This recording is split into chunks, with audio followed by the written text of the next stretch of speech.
T-minus 30 seconds.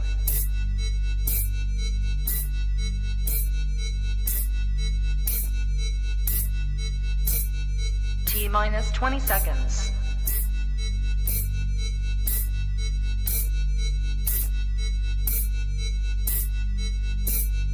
10, 9, 8, 7, 6, 5, 4, 3, 2, 1, 0.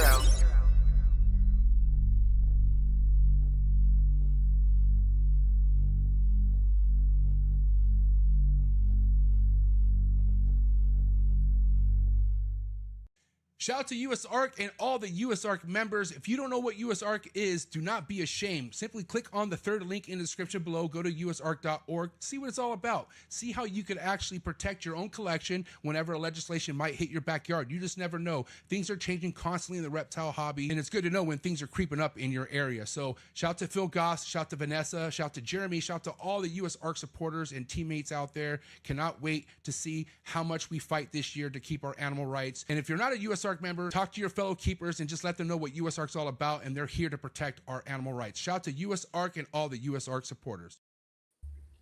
All right, good evening, everybody. You're now tapped into the coolest reptile network in the world. It's me and Big E, new breeder on the block. Monday night, episode 728. We got our bro Jarrett from Scalation Nation. Really excited to have him on tonight. He's part of the V unit, and of course, he loves sunset, so he's already got a flower in that direction in my book. So bring Big E. We'll do a little chat. What's up, Big E? Hey. I feel like I haven't talked to you in forever. Yeah, I've been super busy, huh? I've been in the shadows for at least a month or 2 months. It's been a rough couple months. I mean, shit, I've been super busy in January as well. Third show in a row, hitting the gym hard, getting tatted. Just, that first show was in Cali, so it was a lot of travel, a little bit of jet lag. Yeah, but we got to hustle, that's what we do. I see you doing the same thing. Yep. Pushing the needle. Yep. More with work. It's a lot more responsibility. Right now I'm kind of just finding my own path and all of that. So it's exciting. It's just a year of growth. But you had a good show this past weekend? Oh yeah, it was great. Lots of people through the door. Reptilian Nation killed it in Tampa Bay. Amazing. It was amazing. Great weekend. Yeah, I'll have to go to that show. I think Tampa's like 3 hours north of me, I think. 3.5. So Reptile Nation. Okay, it's great. It's great that they got a lot of people out the door. They did a lot of advertising beforehand. Yeah. He's one of the best at that. But yeah, it was great. Great to make good money 4 hours from the crib. Yeah. And stay. Yeah. Where's your next show at? We're doing a 1 day in Fort Myers just to finish the month strong, because we only have 2 shows in February and then 1 in March. So when's the Fort Myers one? It's Saturday. Oh, this Saturday? Mm-hmm. Okay. Maybe I got what you need if you go there. Okay. Yeah, I'll probably admit that's like 45 minutes from me. You just have to remind me Friday morning, okay? Okay. I'll remind you. All right. Mm-hmm. Cool. Right. You want to talk about Jarrett? Oh, Jarrett Scalation first. Oh, we got to talk about Jarrett first. Nation. The homie. I got to know him a little better in Pomona. He's been in the unit for I think more than a year. Loving sunset, loving his projects. He's working hard. Yep. He's going.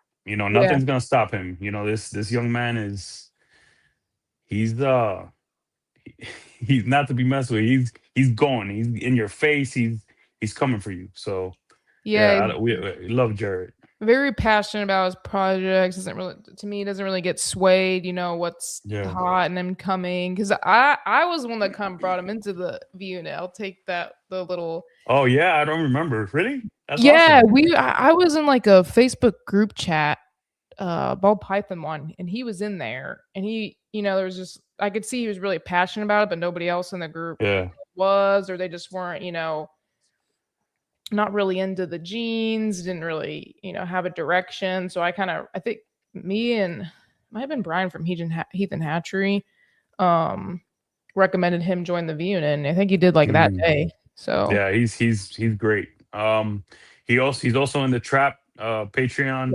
True. Learning about the chondros. He's got a couple chondros. We're gonna talk about that tonight. He's on his way. Young man is not taking no for an answer for anything. Okay, so you're gonna have to debate it with him. He's gonna debate you. So He's a sunset lover. So yeah. You guys are gonna be clicking tonight. Yep. Yeah, I mean, me. I'm like Dr. Jekyll and Mr. Hyde with Sunset, but I'm there.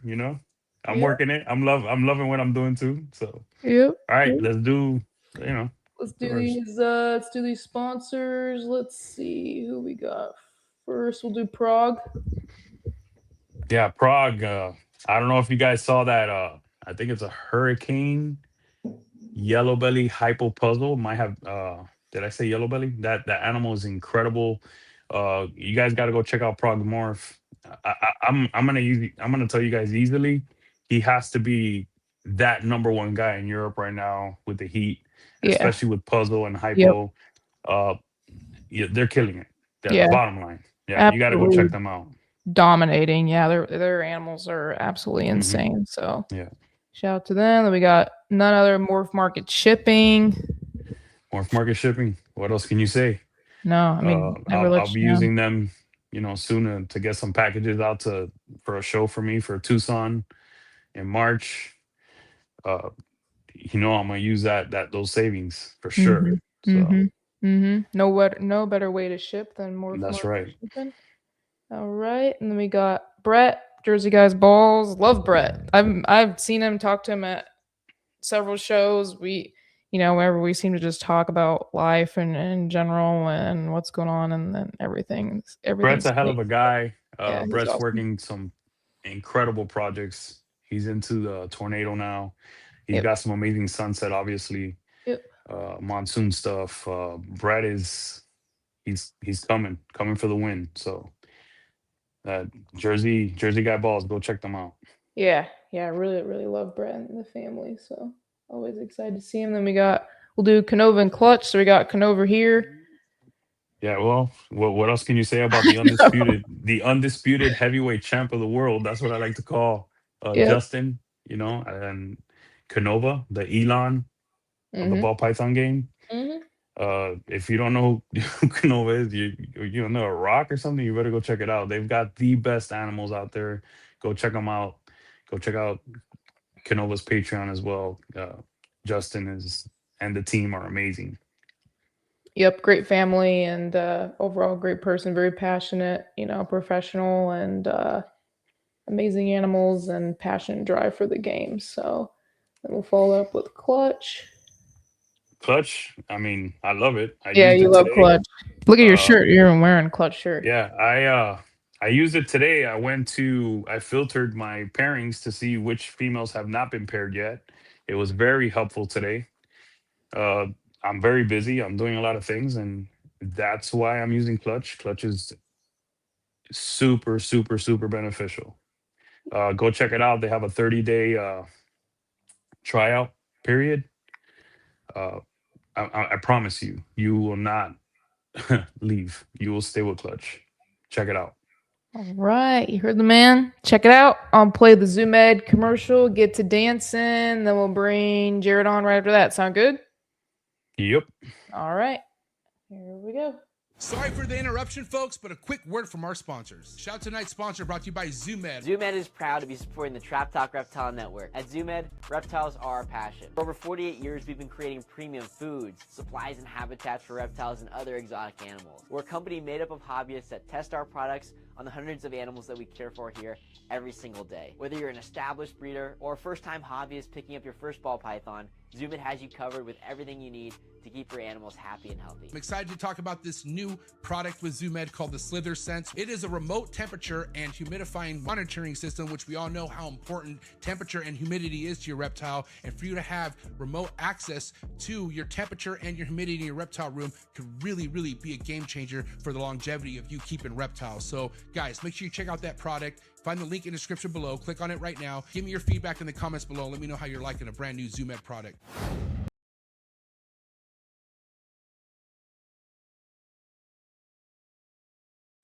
Good.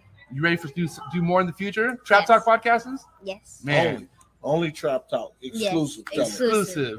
Oh, So stop calling us. Rub the spot, get the club to pop. When I come up with the crowd, gotta love it or not. I'm hot from the hop to the rub the spot, get the club to pop. When I come up with the rub the spot, get the club to pop. When I come up with the rub the spot, get the club to pop.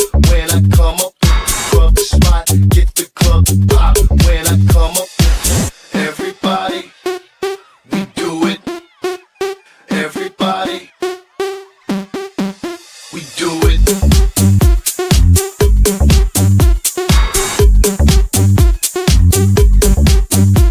Do it.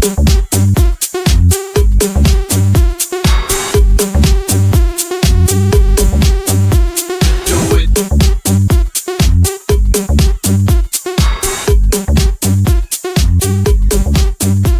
Do it.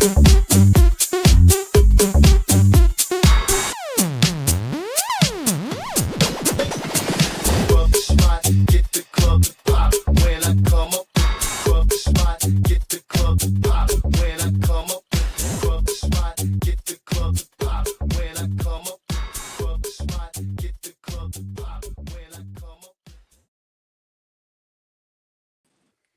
All right. Oh, I left the clutch thing on, so there we go. A little rusty. Yo.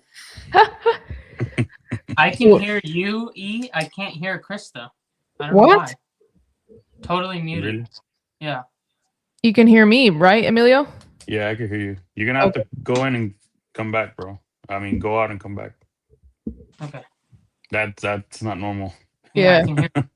I mean, it seems like everybody heard me in the chat. Yeah, so they would have said something if they couldn't hear you. okay, cool. All right. Well, this is off to a good start. Are you talking? I'm talking. I can't hear you. Shoot. Are you serious?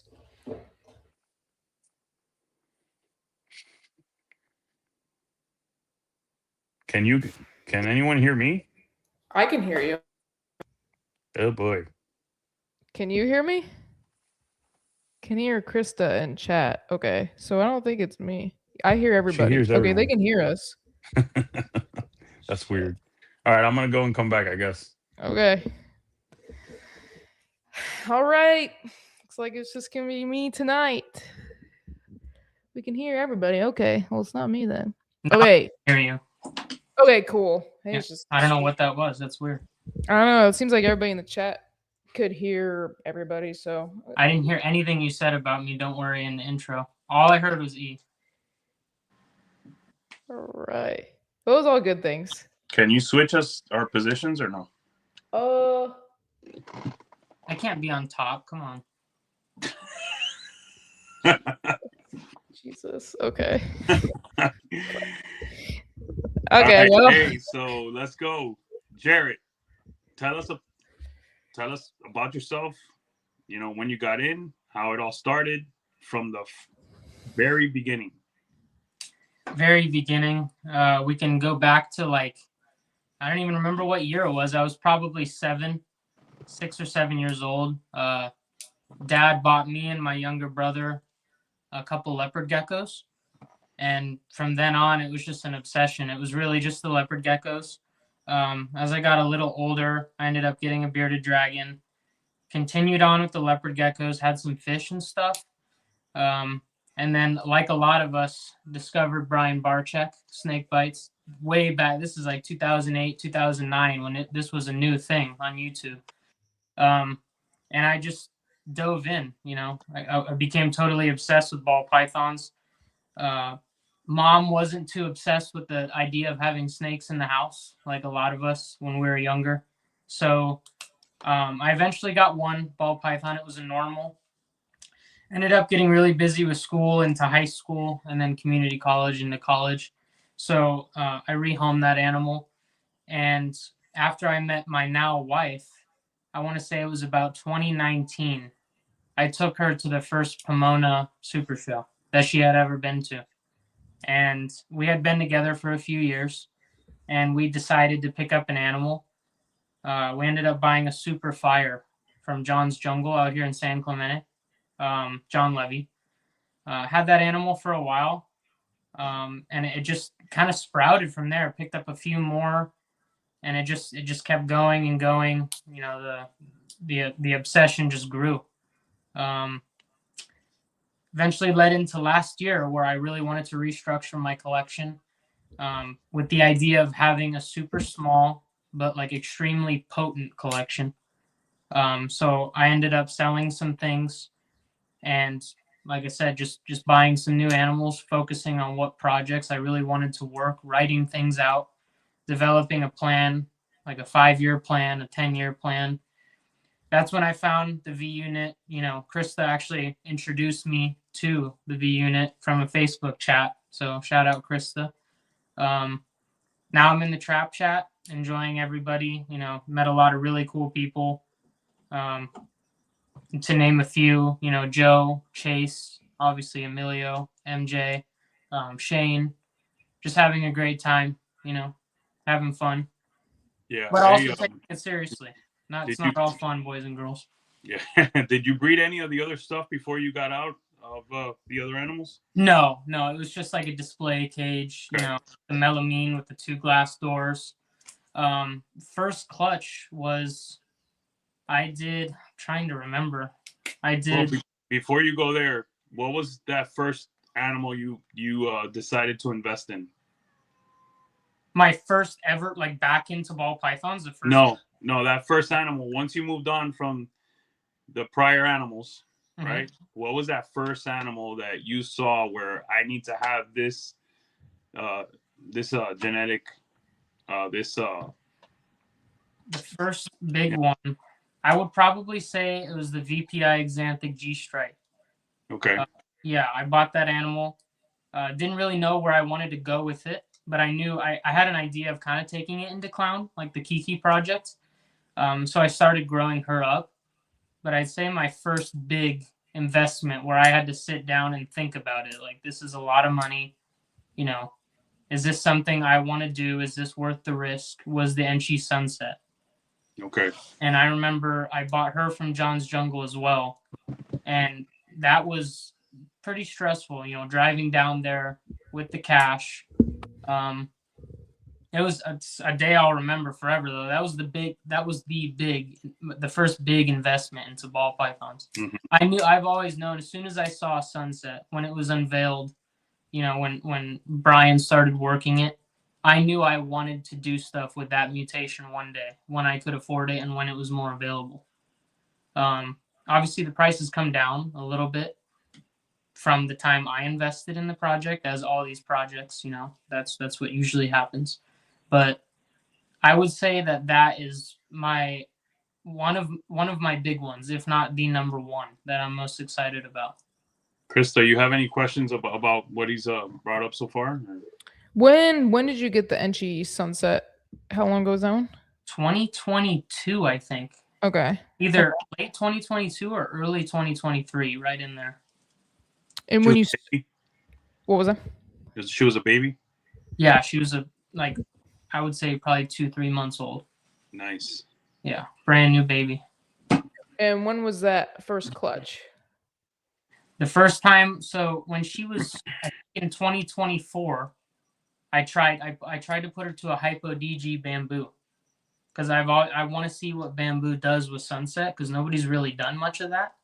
Had a bunch of locks. She was eating great, and I believe she reabsorbed. She never went. So that was kind of a big hit. Tried again the next year. This was this past season, and I got her to go to a pastel vanilla quad het. Right. Initially, when I told people my plans with that, a lot of people were like, "Why do you want to do that? Is that worth the risk?" And now I'm glad I did it. I think I did get a little lucky with the odds, being that I had to test all the POS hets, you know, for hypo DG clown. I hit a couple visual sunsets, so it ended up working out. That was basically the beginning of the hypo DG sunset clown plan, right? So I have a couple holdbacks and then stuff available in that project now. And that's where I want to take Sunset, but I do want to verge off and do some other things, Monarch Sunset, just regular Sunset Clown combos without DG and hypo. But that's kind of my direction with that.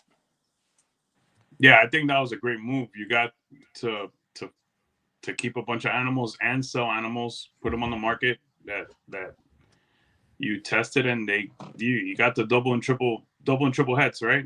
Correct. Yeah. And 2 Held visuals, back.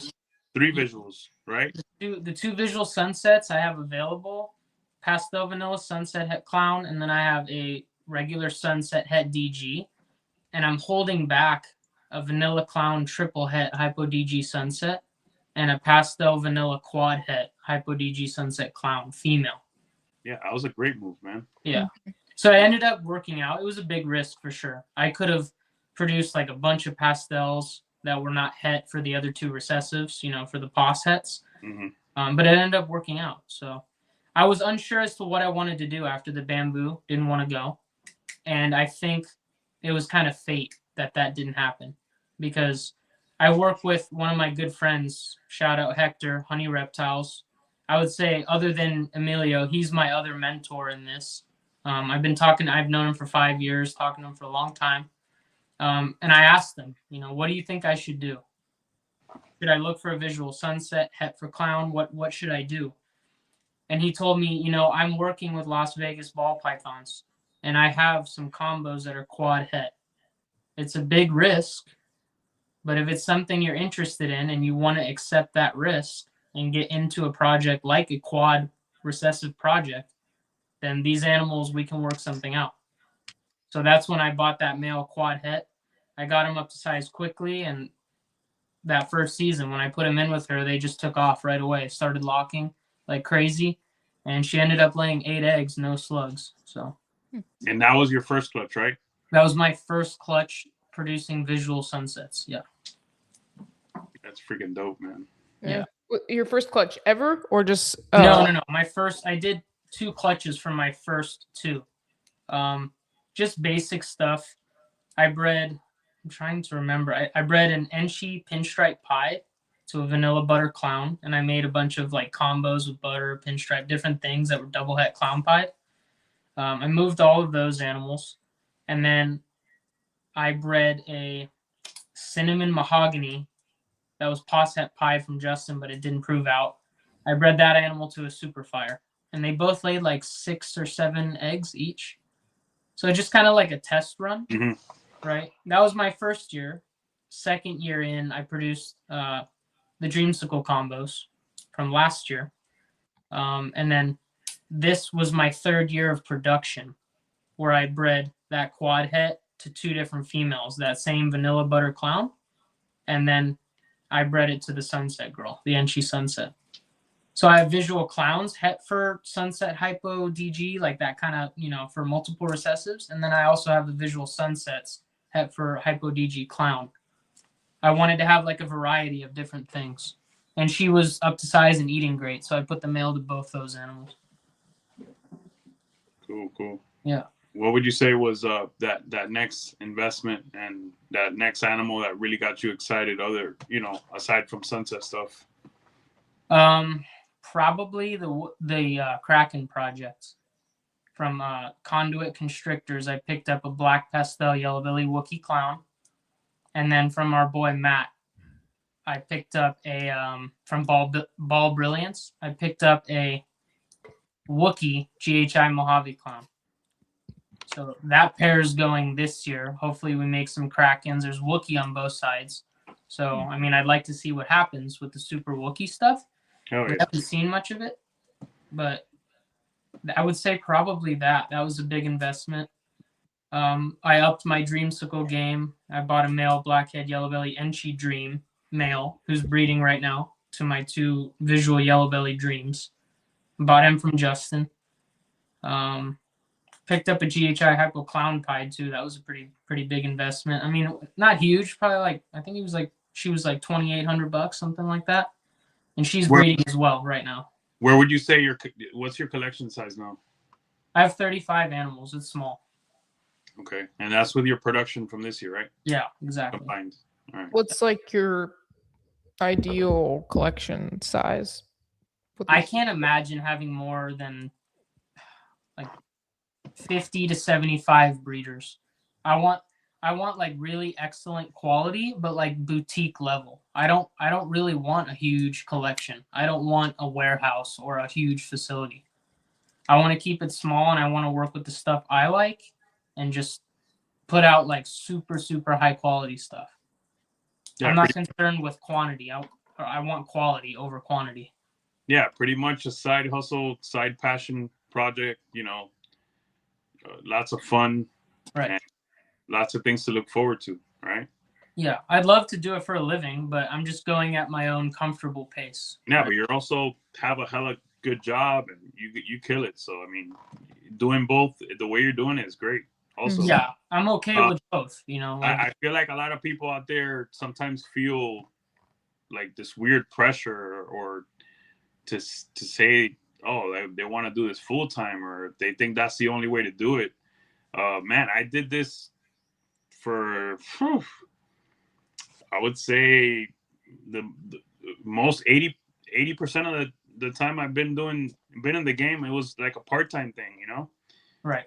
You know, it just started to grow little by little, and it turned, you know, it got more and more and more.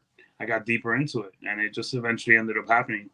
But it's years. So, What was the point where you were like, I'm ready to leave my day job to do this? Like, what was that moment? What led you to that moment to realize that? well, when I started making more money selling snakes than at my job, and I'd made very good money back then, you know. So you looked at the balance at the end of the month, and you were like, this is now costing me money to go to work, basically.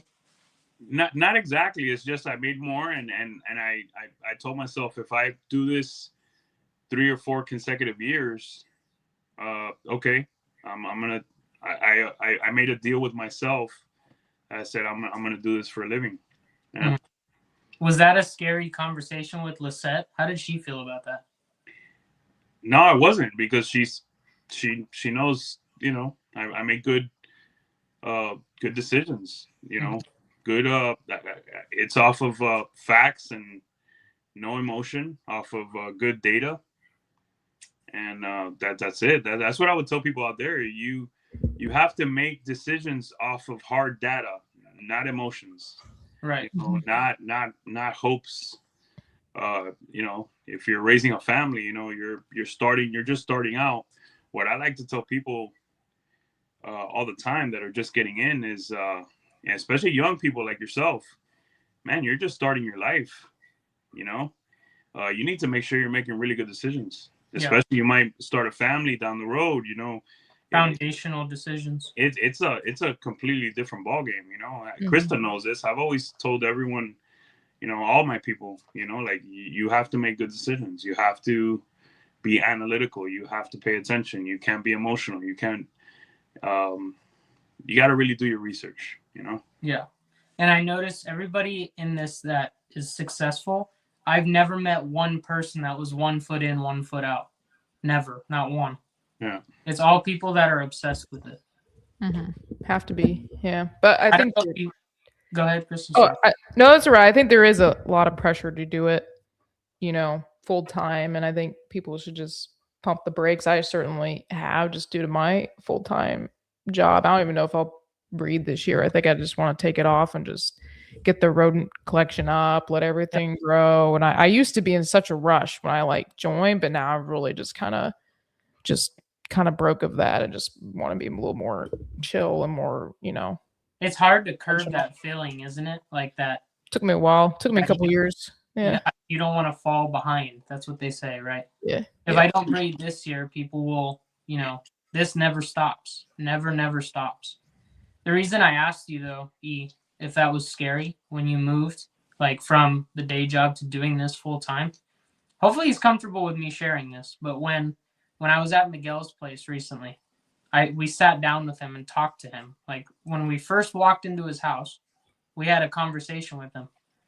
And he said when we're running his gyms, when he made that decision to do this full time, it was in that transitional period during COVID, you know, things booming. Basically, it was real slow and then it started booming.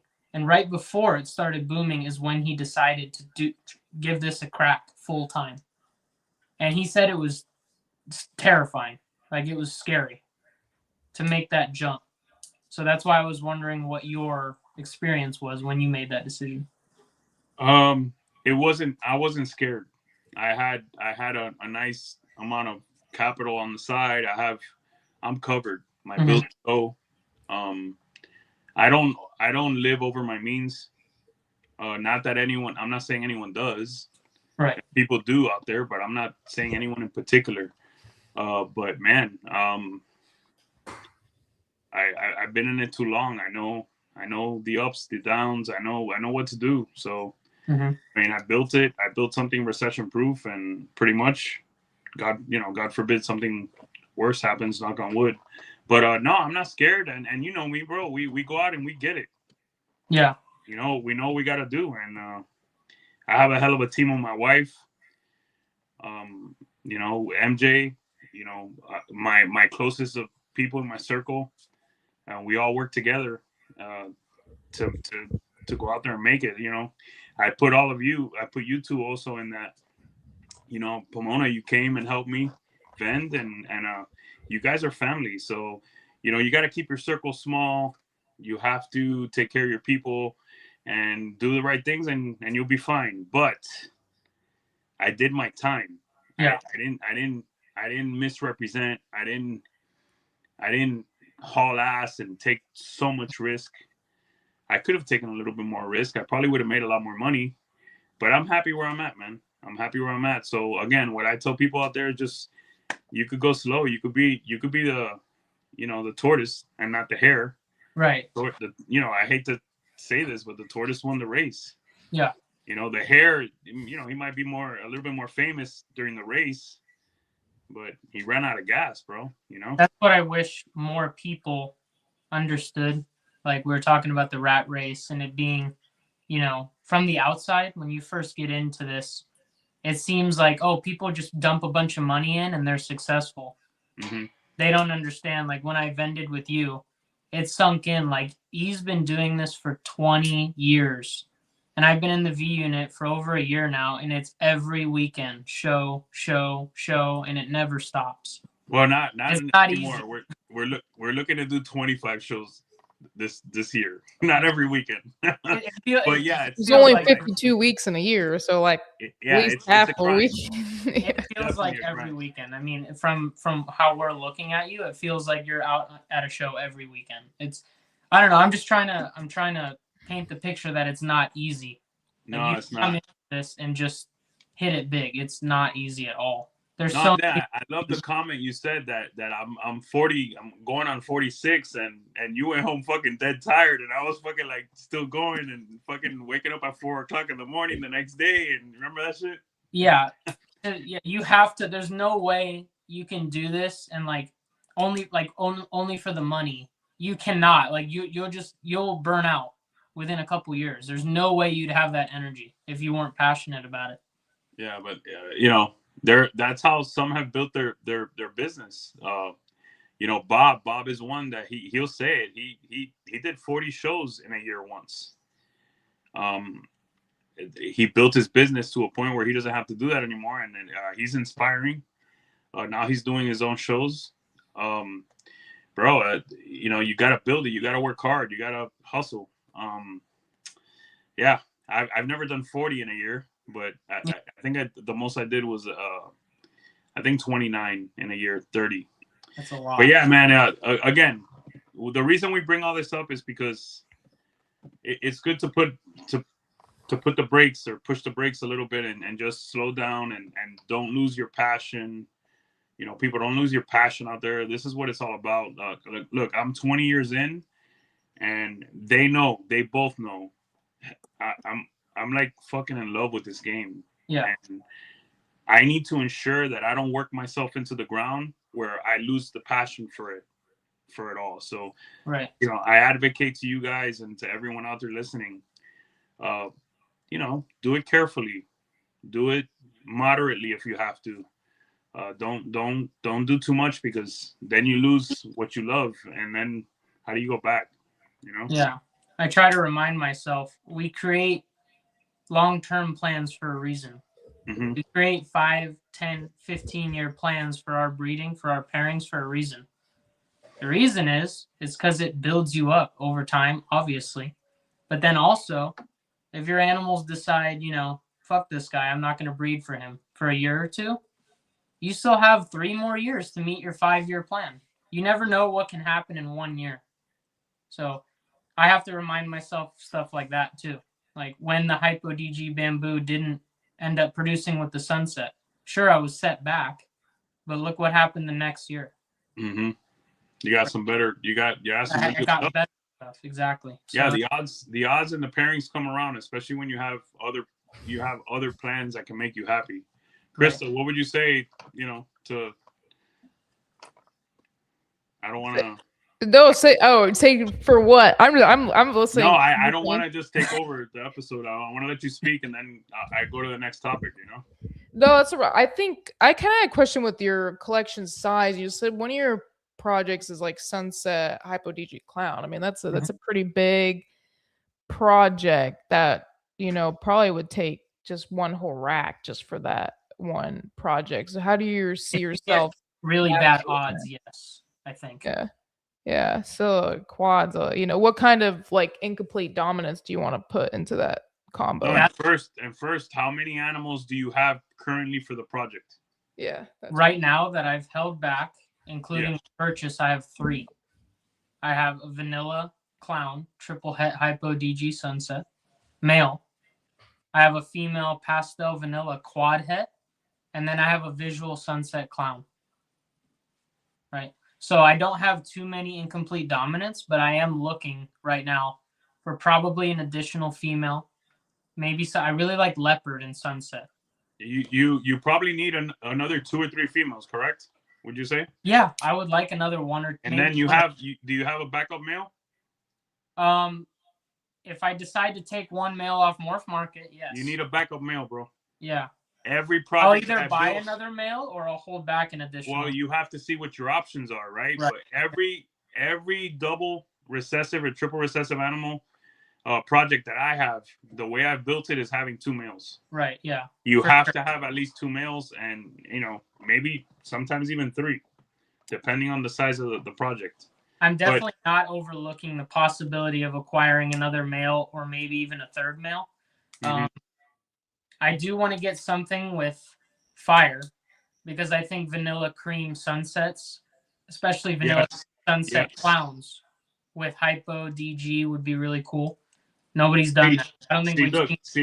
You see what I like about you is that someone that's brand new, they wouldn't even bring up a vanilla cream because they have no idea.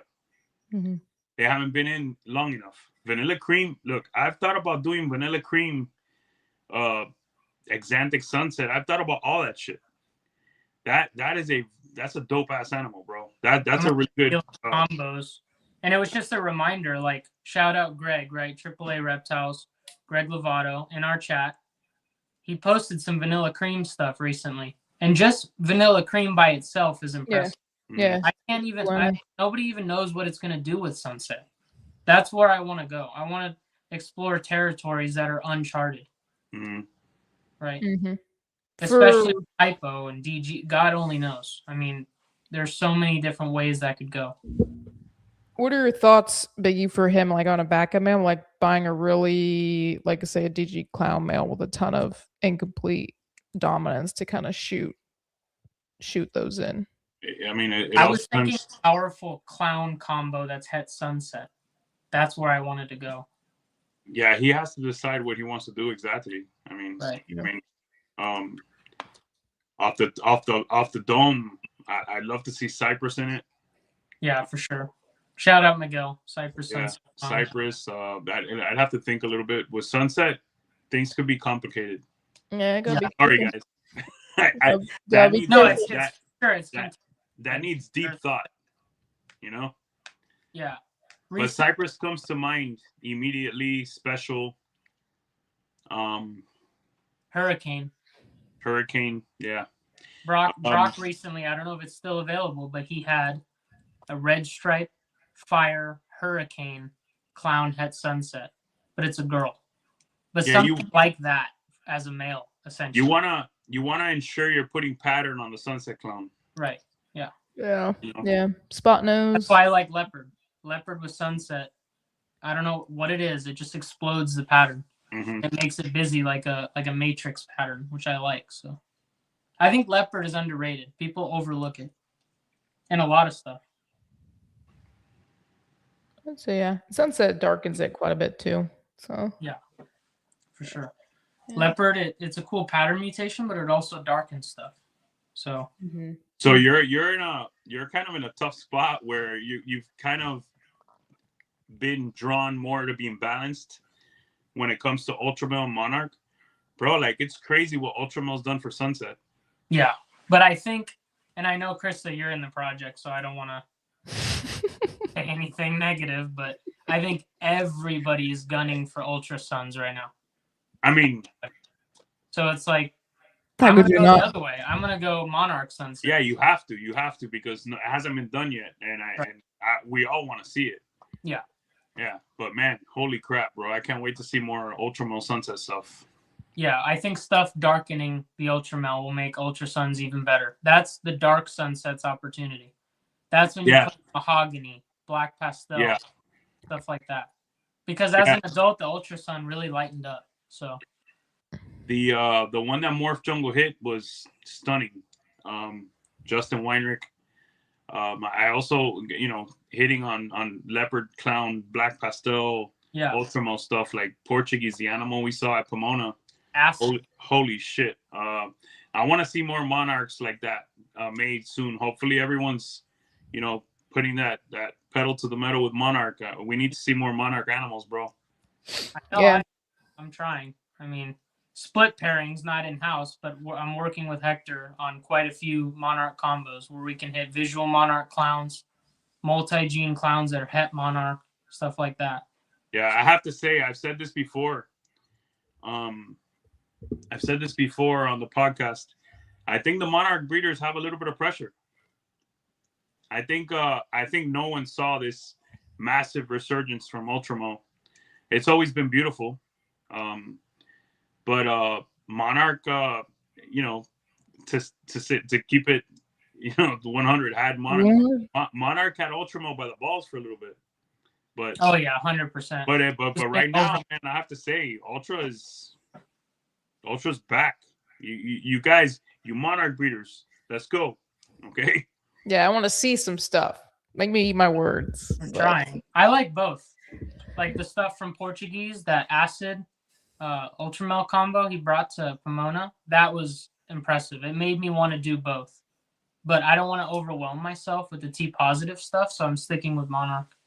But I love Ultramel. Like the homie Brock. I mean, just look at his stuff. I mean, every day it makes you want Ultramel. Yeah. Addressing Nixon, Brandon in the Nixon Reptiles in the chat. Yeah, man. I'm with you. The Ultramel Sunset stuff. I'm in the project. Sadly, I only hit one girl. I'm gonna be on the lookout for some stuff going forward, and I'm gonna repeat some pairings. I have to. I have no choice. I'm super excited. Again, no matter what the value is, I want to have the Ultramel Sunset project going. And I'm gonna put my twist on it. And again, Monarch guys, Monarch people, Monarch breeders, let's go. There's just for so the much reason to to do. not overwhelm myself. It's an appreciate from a distance. Yeah, for sure. Yeah. Yeah. I love them. They're cool, but yeah.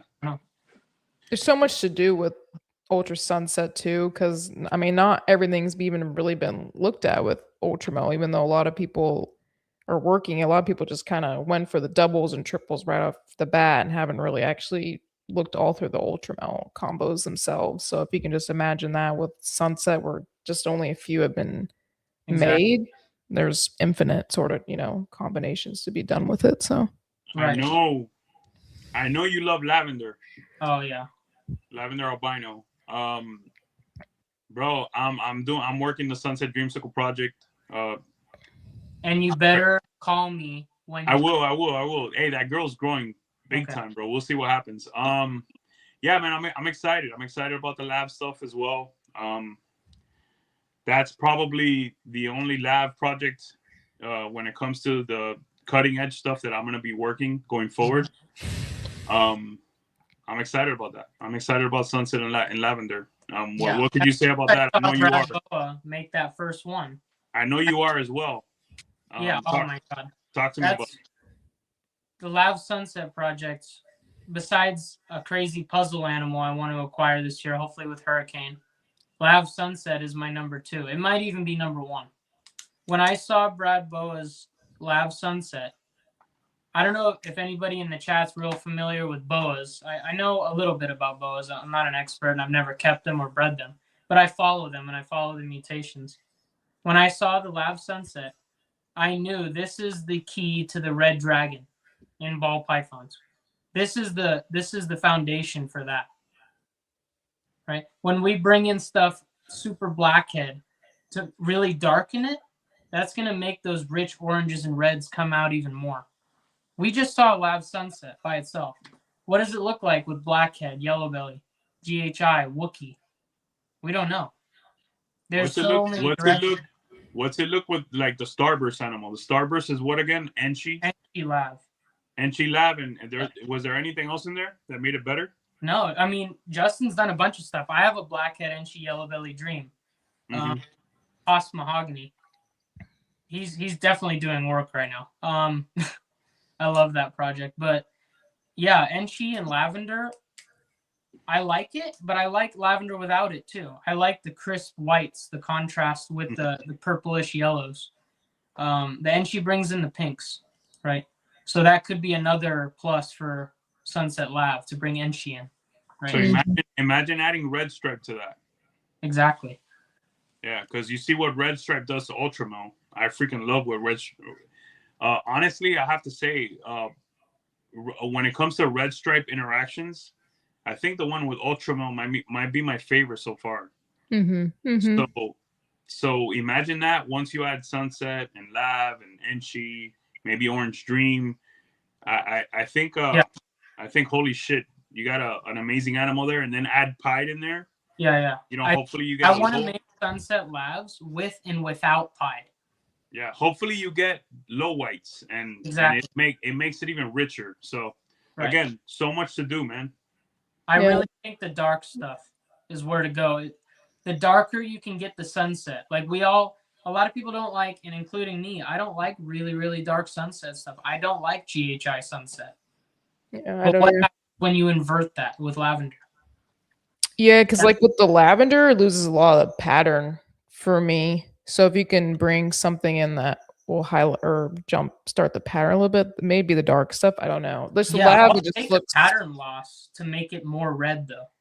I'll take the pattern loss to make it more red. That makes sense. Yo, we're giving people out there like a taste of the V-Unit chat right now, because this is how we geek out and nerd out all day in the chat, bro. So. Yeah, it's an argument basically 24/7. Yeah, because the pattern gives it that like flair and that depth and that. I mean, once you get a color, like that color is staying. It only gets actually dull as the animal gets older most of the time. Sunset. I mean, the pattern's nice when it's a baby, but when it's an adult, it fades. It's kind of like the same thing, right? So by the time a Sunset Lav grows, that pattern's gonna dull. Anyway, how about we add a lot of stuff? So I want. How about we add calico? How about we add calico or sugar to that lavender sunset on top of all the other? Brad Boa, he's doing it right now. Yeah. He's adding sugar to Lav Sunset right now. Yeah, oh, that was nice. Yeah, I think that'll bring up the white sides for sure. Yeah, we as in my opinion, the ball python game needs to refine the way we put certain genes into projects to make things better. Sometimes we'll throw the house at something and just kind of mess it up, you know. So I wish people would just refine and be specific. I know we all have certain genes and animals we have no choice to use, but man, this is what I want to see, you know. And right. Yeah, more's not always better. 100%. It's really, at this point, it's really just selecting what works best together and complementing and finding out the puzzle pieces, essentially. My strategy with that, though, I'm doing the blackhead, yellow belly, Enchi dream to the 2 yellow belly dreams. Yes, I could hit some ivory dreams, but they'll be breeders, so I'm not too concerned. I may keep 1 female back. I want to produce a female blackhead Enchi yellow belly dream, and then I want to acquire a female sunset lav, grow her up, and then I have some blackhead Enchi yellow belly with lavender to inject in the sunset lav, right? And then I can go for the super blackhead, super Enchi yellow belly sunset lav, pied, you know. That's why I've been really pushing blackhead and lavender. I like that stuff a lot. Yeah. Yeah, I forgot to bring up yellow belly. Yellow belly, the pixelation and the reds that the burgundy. Well, I guess you could say reds. Yeah. The reds that are brought in, you know, I think that's going to be amazing with the Sunset Dreamsicle stuff for sure. Yeah, we're really excited to see. I mean, we are here, the Sunset Lab with yellow belly, for sure. So. Yeah, and like that idea of buying that powerful female Sunset Lav, like you have to spend some time growing that up, but I think later on it pays for itself. Yeah, because then you can just run stuff back to her to make combos. Yeah. So you pay waiting for her to grow up, but then once she's there, you can run stuff back to her. And then I have to say this too: those animals will always be valuable, even when they've had their time in the sun. Those animals will they'll still sell. What I like about the project too is that maybe it's just me. Nobody's talking about it. You don't hear a lot about Live Sunset. I mean, Brad Boa made the first one, and then it just kind of went dark. Nobody else made them. I mean, I guess people are just waiting to see what other combos are made, but I want to get in on the forefront. I want to get in early with Live Sunset. Because I don't think it was forgotten. It's just there's so many projects. So many projects. Someone's just waiting on the forefront. Yeah, so you're right. Someone's just waiting on that next animal to like blow them away, Well, and he hasn't really pushed it too much, correct? Like, it's not like he hasn't really posted, like, well, at least, I mean, kind of, like, if you go on his page and look, it's not like he's posted, like, you have to really search to find, like, 1 or 2 photos of the animal. Got so much heat, so it's like, maybe he's just like, well, look at all this stuff, and then the Live Sunset kind of takes the back seat. But I think with the dark stuff, that, again, that's going to really come to light in the future. People are going to seek that project, and I want to have a bunch of animals ready to go with dark stuff. Yeah, I wish he had posted just a little more, just to see. Well, he knows now to. Yeah, watch tomorrow. He posted, because when's the last photo he posted of that animal? It's probably been a while, right? It's been months. Yeah. Here's the thing, man, and I try to teach everyone this. When you have a big collection, you have a bunch of projects, you also have to select the right time to take the picture of the animal to give it its best look, represent it well. Like, you should be taking a picture of said animal in its first 10 days of a shed cycle. That's where you're going to get the true look of what this animal looks like. So sometimes, man, if you don't catch it at the right time, you're like, oh man, you don't look your best today. It's like taking a picture of your girl, right? You got to take a picture of your girl at the right time, bro. I mean, if you share a picture of your girl at the wrong time, she's gonna kick your ass. So think about it like that. That's how you should be sharing pictures. That's how you should be sharing pictures of your animals. I mean, it's so true, because we live in a society where, like, you can only get very few shots, right? Because we're so, like, fast. Like, you see even if you see something amazing, people mostly forget about, like, a couple days. So imagine if you rushed it and didn't get. We get the photos, animals that look like crap. They're like, oh my gosh, that's you know what I mean? It doesn't take long. Make fun of in the chats. 100%. Anyone that's taking bad pictures out there, you're not centered. Your pictures are blurry. Okay. With the whole body. You got something in the background. You got poop in the background. Get your feet in the back. Get your feet. Yeah, like, yo, I want man, you to Freddie know, will be looking at you. I want you to know you're getting clowned. If your whole body, if we could see your whole picture in the Morph Market post, I'm a What do you mean about that whole picture? If you stand up in front of your Don't rack, elaborate. hold your snake like this. Oh, and okay. your face in the Morph Market post. That- Oh shit, Hey, you're a each his own. badass. You're a fucking badass, bro. That, or if you're like half naked or some shit, you know, it's like, come on, man, come on, man. Hey, it's all about the snake. It ain't about you, buddy. Get your Nah. get your ass out the fucking get your ass out the fucking ad, bro. Hey, Man. AG figured it out though. What? AG with the the toe hold, he figured it out. No, Get the hottest chicks to do raw. it. They could be in the picture. They can. All right, Jared. All right. We get Talk it. to- We get it. Okay. Hey, talk to me about Monsoon Clown. I knew we were gonna get there eventually. Of course. That was the next big investment. That was the scariest for sure. $15,000. That was scary. Look at you saying what you paid and all, bro. Like, I don't care. Big baller. mm, Big baller. what's up? For Let me plug in my monsoon- computer. For a monsoon without eye stripes. Fuck. Nah, it's a beautiful animal, man. I can't wait to see where you go with the project. You're still trying to figure that out, right? Yeah, I mean, I'm looking for a male. The stuff available right now is really cool. I've seen some Mojave monsoon het clowns, and we talked about this at Pomona. I love Mojave with monsoon, but I don't want to pigeonhole myself. I don't want to have the opportunity where I breed them back and there's white snakes. Right? Yeah. So, I think you love gotta. I think, in my opinion, you gotta go DG somehow. There, you have to find something with DG. The DG monsoon is one of my favorite combos made so far. Yeah. Ideally, I'd love something like an NR Mandarin monsoon het clown. Something like that. Maybe double het, like a NR Mandarin monsoon double het DG clown. That would be the perfect male, right? Or hypo, because we all know Super NR Mandarin hypo. What would that look like in monsoon clown? I mean, I think I really, really want to go the NR Mandarin route with monsoon clown. If I can find it, if that becomes available, great. If not, I'm not sure I want to make it myself because I do want to recoup my investment and make some double visuals as soon as I can. Right? I can always bring in NR Mandarin later. So, what do you think about that? You got to do what you want to do. I mean, when I look at that animal, I think DG hypo. I think DG exantic.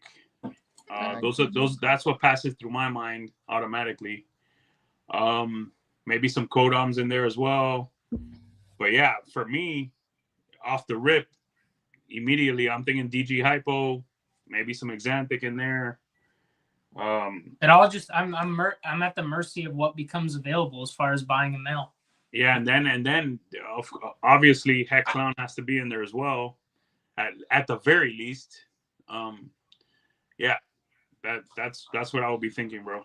Right. Yeah, because of a female like that, you have to throw the best male that you can at her. You really have to do your homework because, like you said, that female costs you some bread. So, yeah, I mean, I'm looking to see what's available. She's 1,000 grams right now, eating great, never missed a meal. She ate 2 ASFs last week. So, I mean, maybe in the next 6 months something amazing pops up, but the trigger's ready. Just know, to you guys making cool monsoon het clown stuff. That's what I'm looking for. Yeah, I'm pretty sure. I'm positive that Justin will probably hit something this year that would work well for that female. I think so too. If it's somebody, it's him. Yeah, he's blown ahead in the monsoon project. He's fucking killing it with that, man. Yeah. I will say though, this might piss a lot of people off. I like sunset more than monsoon. I mean, I support that. I think there's way more direction. Monsoon's dope, but it's limiting. It's so extreme patterned that it could ruin a lot of stuff. So when I look at monsoon stuff, I think play with the color palette. But with sunset, I've seen busy sunsets I like. I've seen reduced pattern sunsets I like. And then you can also play with the color palette. I think sunset has a better future. I think there's way more to do in sunset, personally. I'd have to agree because, man, one codom or something, you could just get rid of the monsoon so easily. You know, Stranger. like how much, you know, if you're just talking recessives, there's not much direct. Maybe we just haven't seen a lot of incomplete dominance, I guess, in monsoon. But we're trying to, I guess, with that, just be really careful on what you add in there. I just feel like it'd be kind of hard to stack with that. Yeah, But Stranger was a perfect. Look what Stranger did to monsoon. Yeah, I think a lot of the dark genes aren't going to work with it. No, definitely not. I mean, I know what you're saying, and I kind of agree, but I mean, I'm also excited about the monsoon stuff. Well, I am too, obviously. I feel like, for me, I will continue to be careful with sunset.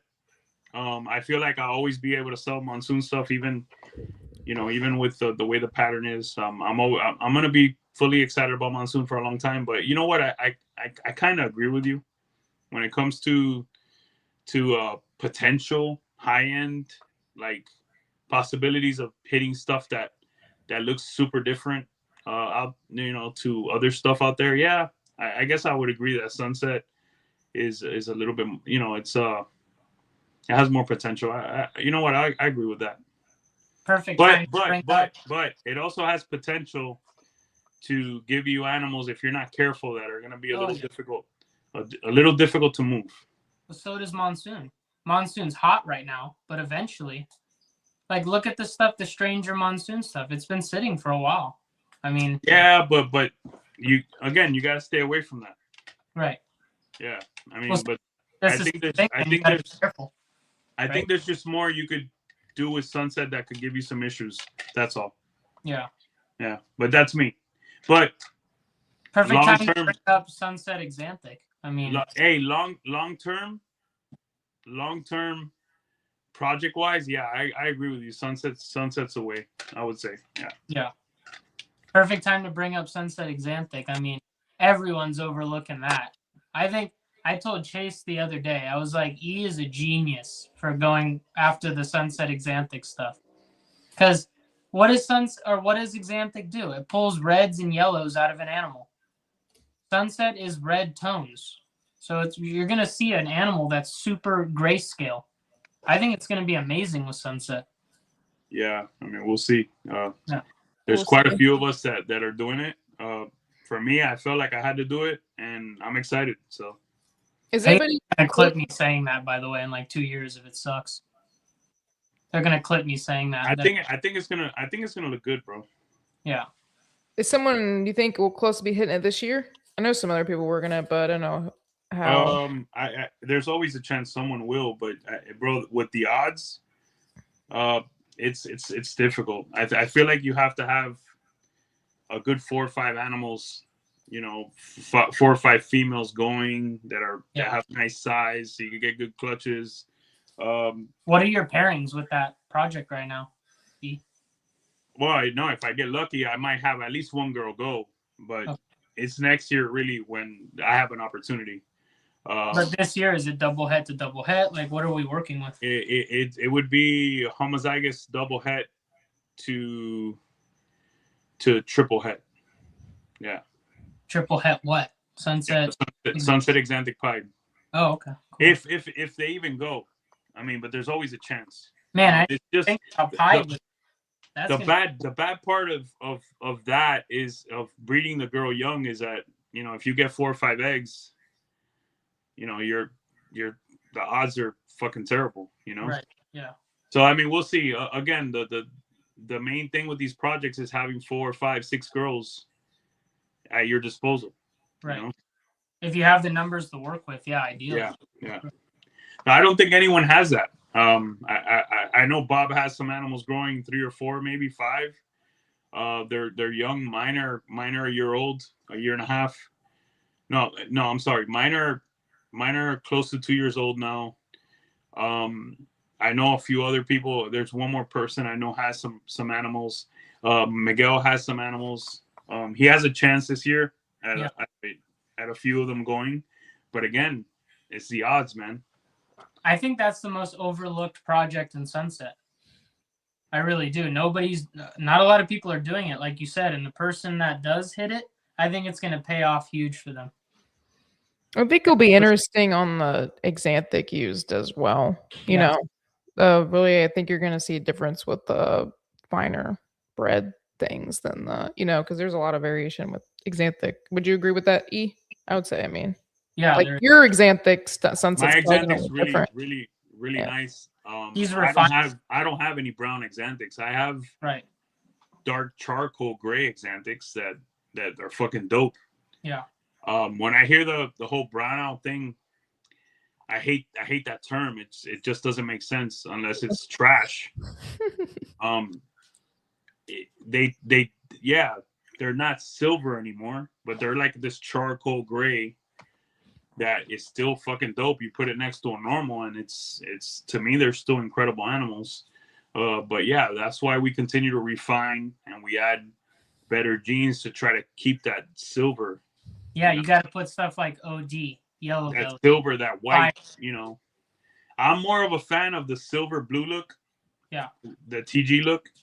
I love some white stuff, you know, in the DG Xanthic Clown project. I like that a lot. I like the Firefly Xanthic stuff, what Fire does. But I'm really excited to see what the Sunset stuff is going to do, you know? I think it'll brown out a little bit, just like a lot of stuff does. But then what happens when you put OD, Fire, Yellow Belly, long-term DG with it? Mm-hmm. I mean, it's got a lot of... I think that project's going to have a lot of legs, a lot. So I'm excited for it. I didn't even think when you said triple het pied too. I didn't even think about it with pied. Yeah. Kind of cool. Yeah, and then once I see that animal, I have to figure out where I'm going to go. If I'm going to put hypo in it, if I'm going to put DG in it, if I'm going to put fire in it. I mean, there's so many variables. Yeah. You know, Bob has lesser going in. Lesser it might be amazing for that. Yeah, I mean, again, so many different things and so many different calculations and variables have to be taken into consideration. But that's what we have to do in the ball python game. We have to continue to think and layer stuff in your mind and see how it's going to look. Right. If you don't take the risk, somebody else will. Yeah. So somebody's got to. Yeah. It's a risk worth taking to me. This whole thing is risk taking, so I guess it just depends on how much. I think that's business and bigness in general. I saw my uncle last weekend. He's a big into business. He owns like a powder coating company in Indiana. But one of his big thing is he termed his success due to the risks he took. And I think you hear that a lot from entrepreneurs on how much risk you're willing to settle for. I don't know. E, would you kind of agree with that? What are your thoughts on overall risk? I mean, it's, I don't know. You're a numbers guy, so maybe it's that probably. I'm gonna be real with you. The riskiest project I've taken on so far is Sunset Xanthic. Yeah. But it has also lots of reward. Mm-hmm. Lots. Yeah, and again, I love Xanthic, so I had to do it. You know, and it puts you in the conversation of potentially hitting something for the first time. You know, even if you hit it and it sucks, who cares? Yeah, you know, if you're a top 2, top 3 guy that hits it, that's fucking dope. It's fun, man. This is what makes the game so fun and you know, rewarding. Yeah, if you hit it and it sucks, then it is what it is. I mean, imagine cutting an egg and being the first one to see. That's why it's worth it. To see a combo in the world. Yeah, ultra paint for me. Yeah, man, that's fun, man. I really think it's like as strong as 80-20. I think 80% is going to be amazing. 20% is going to suck. I just don't see it sucking at all. Like I don't. But if it sucks to me, I will let you know. Yeah. Always honest. Yeah. Krista, why aren't you breeding this year? You're breeding nothing? I don't know. We'll see. I may do a few pairings. I don't know, not a whole lot. Yeah, first job at a college, and man, it's a big doozy. So that's taking a lot of my time and all of that, and still growing up the rodent production from moving. So I don't want to stretch myself too thin with that. I'd rather overproduce and under. So I'll probably hit the ultra paint stuff a little hard because I do have a pretty good shot of hitting that double visual. But letting the other stuff grow up, I think is best for me, and not rush it. Right. Have you thought about putting the paint with that Cypress Ultramel clown stuff you're doing? Yeah, I think that would look pretty good. I think that would be pretty awesome. good. Because I have what do I have? I have an ultra het paint male, and then I have quite a few double het females. Some are at that 1,500 gram plus range that are 3 or 4 years old. So I think pretty good shot of hitting something. I think it would look pretty good. Yeah, when you made that Cypress Ultramel clown, I love that animal. The Cypress and the Ultramel and the clown, the orange head. Yeah. There's so many directions. Like that was sunset too. Yeah. It's almost like a rainbow sort of sheen color to it. I love Cypress. It's one of my favorite incomplete dominants, but yeah. It almost made the list for sure, but I couldn't put it on there. Yeah, Krista, to you and to anyone out there thinking about taking the year off, only do that if you absolutely have to. If you have chances at hitting stuff that's going to be amazing down the road for your collection, for foundational pieces, you can't do that. Yeah. You have to do your best to, even if it's 2 pairings, 3 pairings, 4 pairings, that's easy. Make it happen, because man, that full year, it sucks. That's true. Just a few. I have the ultra het sunset male. Probably taking those. I have a few sunset females I can probably go to as well. So yeah, probably just keep it very, very small though. Few pairings if they go. Yeah. Right. Speaking of rodent production, you went through a little scare with rodents, right, Jarrett? Oh yeah. Hey, my savior's in the chat, Akari Reptiles. Right. He helped me out big time for sure. Switching over to ASF. I still feed Norwegians. But he does ASFs. I had no idea that he was so close to me. He's 5 minutes away from me. So picking up rodents, prices are great. That totally changed things for me big time. When you can find a reliable rodent breeder that has, reasonable prices and they're really close to you, I don't think there's a bigger benefit to that in this hobby. Because I was driving pretty far. I mean, to some it's not far, but 35, 40 minutes. I mean, to pick up feed, that's not fun, especially in LA traffic. I mean, it's not a fun task. So that definitely changed things for me. Yeah, before you got with Akari, bro, we were looking everywhere for a rodent plug for you, like everywhere. There's one here, but I needed a backup. I have a guy 15 minutes away, but when a heat wave rolls in, the production really goes down, and obviously the person producing, they're going to prioritize their collection, right? So yeah, it was scary for a while. Having the rodent plug and even a backup is super important. Yeah. Shit could derail everything if you don't have it. Yeah, and I started feeding. I only have one animal that's eating like ex-breeder mice, but I like the idea of offering ASF, Norwegian, different prey items, right? Because there's different benefits. If I want them to pack on a little more weight, a little more of a fatty prey item, feed them a Norwegian. If you want lean, more protein packed, give them an ASF, right? And I think changing it up keeps their natural prey drive just, better. I think they stay on food better that way, doing that. Yeah, I agree with that. Yeah. Yeah, feed them what they want, man. Sometimes they want something different. It's just the way it is. Right. Yeah, the imprinting a mouse guy, but I mean, it is what it is. The imprinting, I think I might have 6 animals that have imprinted out of, I don't know, 300. No, 250 or so adults or holdbacks. Yeah, the imprinting's a pain in the butt, though, I have to admit. But it's rare when you on the scale, or when you when you present your room, man, they usually don't give a shit. Yeah. I haven't been doing that lately. I come home with the rodents and I throw them in and they all eat. So Yeah, presenting is really good. Bro. Yeah, I have done it. Lately, I haven't had the time because I'm picking up late.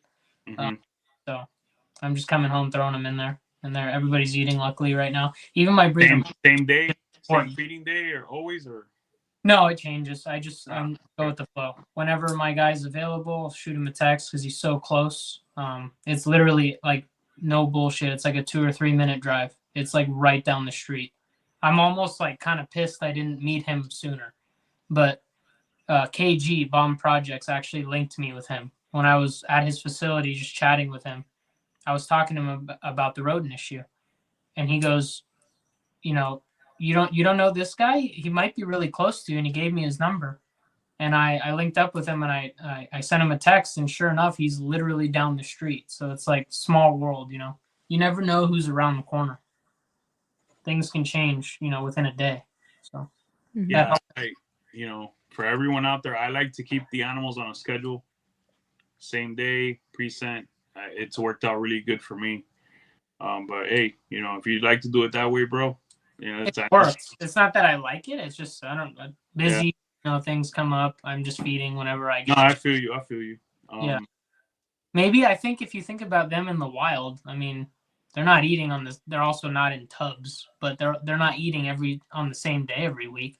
They're opportunistic. So maybe you could argue that also offering food on different days, random, you know, it presents that opportunity which they, you know, are driven by. Who knows? I don't know. Yeah, 100%. Yeah. Yeah, roads sound I don't know, ever since I moved here, yeah, but even before I moved here, I'd always have some that, you know, wouldn't eat each time. But since moving here, I don't ever have that issue. Every time I feed, they eat, which is, I think it's maybe just the humidity, the warmth. I don't know. Yeah, because you're in Florida. I mean, that's I would think that's like prime as far as being in the United States. Yeah. I would think Florida, Texas, the South, that humidity does really well for them. Yep. For the CHONDROS too, we could talk about that, but man, I love them, but my first go at it was very stressful and scary.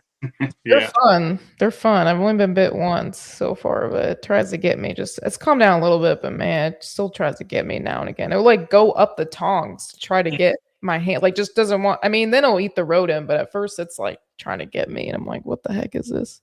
Maybe it was because mine was adjusting and being kind of sensitive and not eating, but it was I could, when I cleaned the tub after having it for a week, it never struck at me. It was never, you know, a defensive animal. It seemed like it wanted to come out. It was exploring, right? So I took it out, had it on its perch, cleaned the tub, put the perch back in, and it never even showed a sign of aggression. So it's kind of interesting. I don't know. It's very interesting. Maya eats. I've never had an issue with it eating ever since I got it. So that's a plus, I guess. But it's interesting, different than the ball pythons. Mine took like 10 days to eat for me, or 12 days. But man, that thing is insane now. That could be my mistake. I got my first one in from Dan DeLuca, and I fed it within about, I think it was like 2 or 3 days of getting it, because he suggested, yeah, you can try to feed it, and it didn't eat. We theorized maybe it's because he's in Boston and I'm in SoCal. I don't know. I haven't talked to other people that received animals in SoCal from him. Maybe MJ would have a lot to say about that. I'm sure he's got a couple animals from him. I don't know though. Yeah, it just didn't take off. It didn't eat right away. We had the shipping window closing because it was cooling down, right? We're coming into winter. Tried everything he suggested, got on FaceTime. The animal just didn't want to eat. And as soon as we got it back to him, to avoid, you know, it crashing with me possibly, as soon as we got it back to him, within 2 or 3 days, it ate right away. It just, I don't know, it had some sort of adjustment issue. So. Yeah, we've heard that before. I was, honestly, I ain't gonna lie, at the beginning, I was a little worried, but man, that thing's fucking smashing food now, and I'm in love with it. It's, when you buy an animal like that, it's scary when it doesn't. Yeah, it's already changing. like you're doing something wrong, you know? Yeah, mine's already changing. I can see why everyone's so addicted to him, bro. Yeah, I can see them. They're super cool. So the strategy ended up being get it back to Dan. And when he sends it back to me, I decided I also want a red. I want to watch how they change, go through the OCC together, right? So I'm bringing in a Cambro rack, right? He's going to have both animals already adjusted to a Cambro rack by the time I get them in March. And then following that in the fall, when I have one coming from Carly as well, that will be in a Cambro as well. So instead of being in a 6-quart tub coming to me and being put in a 15-quart, it'll have already been in a Cambro, and it will get to me and be put in a Cambro to reduce that whatever harsh adjustment period that may have caused it the first time around. We still don't know. Nobody knows what, you know. It should be better. It should be solid this time around. A little bit. Have plenty more meals, you know. Yeah, a little bit more confident. Yeah. Out of these animals, it's confidence, bro. Right. You know. Oh. So. Yeah, I think the Hanger 6 from Focus Cubes will come in. I'll get everything dialed. I also introduced the air care humidifier. MJ suggested that, so I brought one in. So my humidity is much better in the entire house. I think that'll help a lot. So I think this time around it'll be much more successful. I'm excited to get the animals in my hands, and you know, so I can get the hands-on experience. Because you can watch YouTube all you want, doesn't mean a thing until you get the animals in your hands. The hands-on experience is what matters, right? So, 100%. 10,000 hours of watching YouTube. Master. Yeah, you're not a master. Sorry. You got to get the. Oh boy. Oh boy. Oh snap. Oh snap. No, you're right. Just because you watch something doesn't mean you got to do it. Yeah. DTD. Yeah. So, bro, let's talk about where you want to go next. I know you've had conversations about puzzle, but bro, yeah. What's next? What excites Jarrett? Puzzle next. Puzzle. Other than puzzle, because puzzle, we'll talk about puzzle, but puzzle's obvious, right? Okay. Give me another one. I mean, Sunset, and then obviously, I talked about it a bunch. Something new. Give me something new. Xanthic G-stripe clown. I think the Kiki project, a lot of people hate it until they see a mind-blowing animal, and then they're like, oh, maybe I was wrong. I've shown a lot of people some animals recently, and they were like, that's G-stripe clown. Like, they couldn't believe it. So I love that project. I've seen a lot of great stuff in the Kiki project, and I can't wait to see that triple. I started that project with the G-stripe Xanthic, and I bred it to a male from Shelby Mershon, Mershon's Morphs. That was a pastel yellow belly clown het Xanthic. And I produced some pastel Xanthics double het and pastel yellow belly Xanthics double het. And I'm hoping for them to go this season. So if they go this season, if both females go, it's 1 in 16 odds. You know, if they lay 7 or 8 eggs apiece, we may see the triple. So that's a project I started from the ground up. You know, I'm really excited to see that. I really hope that comes to fruition for sure. What's a project that you don't currently have that you could see yourself like investing big money into? I'm not sure. I really have like a lot of stuff I want.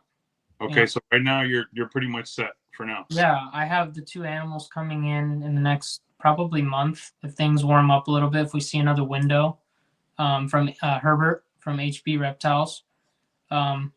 That's when I finally bring Cypress and Hurricane into the collection. So that was something I've been wanting for ever since I first saw it, you know. And I'm going to introduce. I want to introduce Cypress and Hurricane into the Kraken stuff. That's a goal. Also with Sunset, Monarch. That's going to be awesome with Monarch. Other than that, I don't know. I can't really think of something new that like I'm itching to have. I'm not itching to bring Cosmos in. Something like Redhead, I'm not really excited to bring Redhead in. If it happens in the future with a combo, because I'm looking for something else, fine. But I can't think of something off the top of my head that I really, really want. Like the past year, I bought everything I wanted. Really, I mean, Lab Sunset, I still want. I want another puzzle animal that's het DG or double het hypo DG. So I've started talking to PRAGUE about that. That's pretty much it. I mean, I That can't. animal that we shouted out earlier, that's a hypo yellow belly. Hypo yellow belly. Was it spot nose puzzle? I don't remember. I remember. Hypo yellow Hurricane in belly, it? spot They nose made one puzzle. with hurricane. Hurricane, spot nose hurricane. Hurricane. There you go. Yeah. That's where. Okay. Bro. That animal's incredible. But I don't So just say it again. puzzle because I'm doing DG. So I'm looking for a puzzle that's minimally het DG, preferably double het DG hypo. Male. I'm sorry, a female is what I need. Right. So for that project, I have from Justin, I have a black pastel Mojave Mario, and we can get into Mario if you want. Black pastel Mojave Mario, Desert Ghost visual het puzzle, and he's going to a Mario Leopard hypo het, or I'm sorry, Mario Leopard DG het hypo. But I want to bring in that second female to produce visual puzzles sooner rather than later. Because the end goal would be to see Super Mario DG hypo puzzle combos. That's what I want to go for. I think Mario and puzzle is being overlooked. Nobody's really thinking about it that I've seen, or I haven't seen it be talked about. So Yeah, for me, that next big investment down the road, and maybe in a few years, maybe a little longer, I want to get Tornado and Puzzle together. I think that'll be really nice. Yeah, I think that's going to be amazing. So that's something I'm really looking forward to seeing. Tornado is my favorite new recessive, but I want to see more with it. I have enough recessives as it is, in my current space constraints. I want to get Tornado for sure in the future, but I'm not like itching to get it right now, and it's not even available to really get. So. No, I'm patient. Yeah. I every time I see Jeremy, I saw one of his animals this weekend. He brought one. I told him, yo, you better be breeding this to puzzle. And I told Justin the same thing. I can't wait. I cannot wait to see a Tornado puzzle, bro. Plus, with some other stuff, obviously. Tornado Lavender would be amazing too. Maybe some Hurricane in there or some Ultramel. Trick. I like to add to my Ultramel stuff. Ultramel Tornado is crazy. Yeah. Yeah. I want to see some crazy patterns, bro. That's another risk. I think Tornado puzzle, I mean, it should look really cool. I think I'm more excited about the Xanthic Sunset. I mean, Tornado is a pattern mutation and Puzzle is a heavy pattern mutation. So it's like, could those conflict? I don't know. You think they could conflict? Just give you that stare. I don't know. I guess it'll be interesting. Look, I'm doing Xanthic Sunset, and I'm not gonna say that. Nah, bro. Listen, cutting edge shit, like what it could do to the pattern combined together. I'm really looking forward to the Tornado puzzle. Look, the Xanthic Sunset, you already know, bro. I'm fucking giddy. Yeah. But when you talk about future, something that look to me, there's nothing like Tornado out there. Yeah, there's nothing that's being said that it's like this, or it could be this. It could be the same as this. No, zero. So it's gonna have that Monsoon effect where no one said Monsoon was something else. Yeah. That's what I compare it to. So that's what excites me when, being a vet in the game, an OG, okay? When I see something that is unlike anything else, that shit excites me. That's what I'm trying to say, Jarrett. That's all. So what do you think about Zebra? I saw some really nice hypo zebras at Orlando at Kittinger's table. But I'm not big on zebra. You guys know that. Yeah, I don't really like it either, to be honest. The hypo zebras are very nice. Yeah. But again, that's something that I want to see a true ghost zebra. That'd be cool, maybe. But I clown for me doesn't work in that project. Obviously, Pied's not going to work in that project. You're going to keep that nice pattern. Maybe an Orange Dream, True Ghost zebra. Those are things that would excite me. Yeah. Anyone else in the chat, give us some ideas of what else would excite you with zebra. Example. Yeah, I just need to keep that pattern the way it is. So it's weird when an animal's called zebra, but it is in black and white. So I feel like you have to go Xanthic. I mean, that's the way forward. Yeah. Look, DG stripes and add Xanthic. Yeah, DG Xanthic or DG hypo Xanthic zebra. You just got to keep that pattern, bro. Yeah. For sure. Maybe lace does something cool with zebra. I don't think we've seen much of that. I don't know. Yeah, white lace. Yeah. Yeah, white lace. Thin the and then bring the black and whites from the Xanthic in. Hurricane might be interesting. Lace stuff. But you're gonna stuff. Stripe pattern. You're gonna. Yeah, for me, lace has to be white lace. I'm not excited about lace, but on its own. That's another thing. Yeah, I don't have any lace. I'm not really hyped to bring lace in. That's just me. Yeah, for me, it has to be white lace. What do you think, Krista? Lace, yes or no? Carefully used, I think. I've seen some combos that look nice, but you gotta make sure that it comes from, the whole testing and people finding out they didn't have lace. But I mean, I've seen some combos that look nice. I think it just depends. I think mixed with other things, it could make an impact, but not so much. What are you excited about as far as new genes? Like, what do you really want to bring in? I mean, other than Tornado, I'm kind of good with where I'm at, and that's like way down the line. I'm so like more closely focused on what I'm doing and don't want to. I would stay super small, and like the more stuff you add, I'm very much like if I'm gonna do something, I want to produce a lot of those double visual with a lot of combos. It's just hard to do that with limited space, so I don't want to jump to those triples, quads, and all of that. I'd rather be just hyper focused, but that's just me. What project are you most excited about that you have? Probably the ultra paint stuff and the ultra sunset stuff. Probably for the most part. I've seen a stranger ultra mal that looks really, really nice, and I think paint will give it the similar sort of color, but just more blown up on the sides. But I think it'll just have a lot of purple. Yeah, I think paint is a good move. Yeah, yeah. We'll see how it hasn't been done yet, but I think it will look pretty nice. We'll see. We're interviewing her now. It's flipped. What was that? We're interviewing you now. Oh yeah, no, I don't mind. Dude, you're a fucking natural. With me? No, Jarrett, he's fucking natural, bro. He's like, he's holding his own. He ain't nervous. He's being tired. The Cali Cuban like coming out, bro. Oh, he was all worried yesterday. I was like, I've been waiting for this today, bro. He's stepping up to the plate, bro. Being tired helps a little bit, I guess. Oh yeah. What else is new? Man. Let's keep talking about. I like to ask this of everyone. What's that? All right, I know where I'm going now. When do you see yourself at a Pomona show or at that breeder show, the bomber show? When do you see yourself buying your gear, your banners?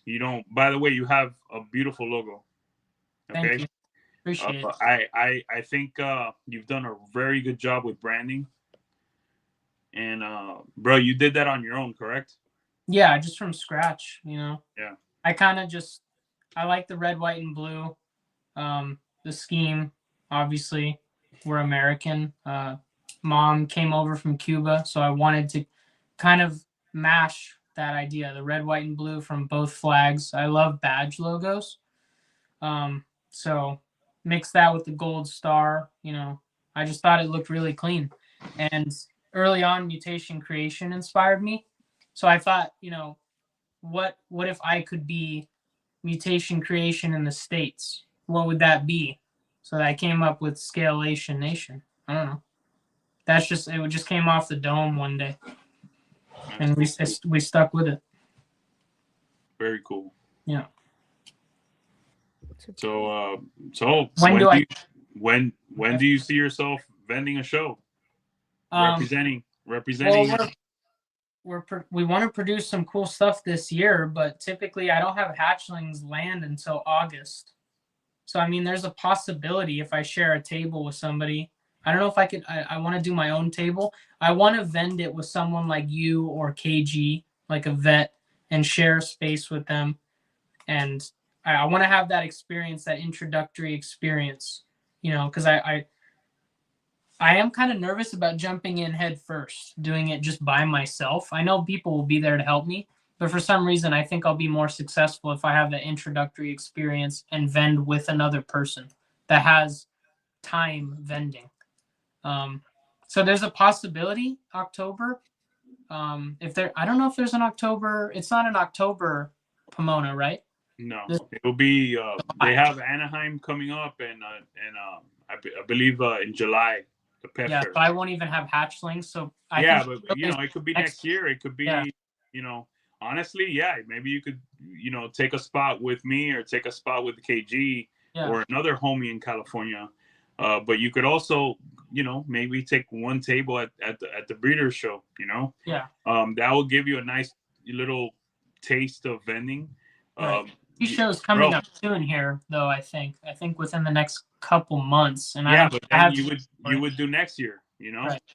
And then what I would tell you is to start getting your stuff together, man. It's a nice, fun, neat little. It's fun, man, to get all your stuff together and put it to the side, set it up, fix it. Even in your home, you start setting it up and looking at how it's gonna look. Yeah. I think vending with somebody is a good idea too. Yeah. The first my priority right now is bringing an ultrasound in, right? Because you told me the other day you're spending a lot of money, dude. You need to get an ultrasound. It's time, and I agree. Thus far, it's just been palpating, and I've had success with it. But I want to know. I'm tired of guessing. I want to take measurements and know where females are, right? So that's the next goal now. And then after that will probably be to acquire some vending equipment, displays, next level displays, banners, tablecloths, stuff like that. Because I want to do it right. I don't just want to do my first time and, do a trial run. I want to show up and present myself with a bang right away. So. Yeah. When it comes to the ultrasound, man, I can never see myself without an ultrasound now. It's so important. The guesswork is out the door. Dude, I love ultrasounding and knowing where my girls are at. It's a super valuable tool, man. Yeah, sure. I'm excited to get one. I'll probably pick up one of those Context, something like that. Yeah, and then because with a lot of the noobs, it's kind of frustrating to get pictures and hey, do you think she's got something? Do you think she's got something? Yeah. I'm like, all right, send me a close up, maybe. It's very, very, very difficult to see from a phone, bro. It's very difficult. Yeah. Right. Sure. So anyone that's doing this on a big level, like you're spending huge amounts of money, get yourself an ultrasound. Right. Yeah, that's definitely the next thing. And just the collaboration, it could help people like my rodent guy nearby when he's doing pairings. I'd be willing to help him out, bring the ultrasound, help. It just gives me more experience and, I can help other people achieve their goals too that are around me. So that's the number one right now, ultrasound for me. Yep. Really useful tool. Do you have one, Krista, or no? I usually just use them from work. Typically, okay. I get kind of spoiled with that. I kind of would like Those to are like my own, but yeah. Those are like the high-end machines, right? I mean, yeah, usually in I forget the one we use in residency. No, I forget. It was pretty older style one, but it worked fine. I kind of do want to get my own just for, just in case, can't use it or something like that. But yeah, Yeah. Me and MJ were talking a week or two ago about the fact that I was able to ultrasound my first Crebo pairing, and That's cool. I saw that. Yeah. and he made a good point. He's like, man, you'd be guessing right now. I'd be guessing till this week when I took a picture and I saw building. I saw her at a point where it's unmistakable, right? But seeing the follicular growth made me aggressively pair more, and watch for visual cues of her wanting to eat more and whatnot. Man, even for me, that for something new like the Crebos, the ultrasound paid big dividends. That's cool. Yeah. So now she's in a shed, and that could be her prelay shed.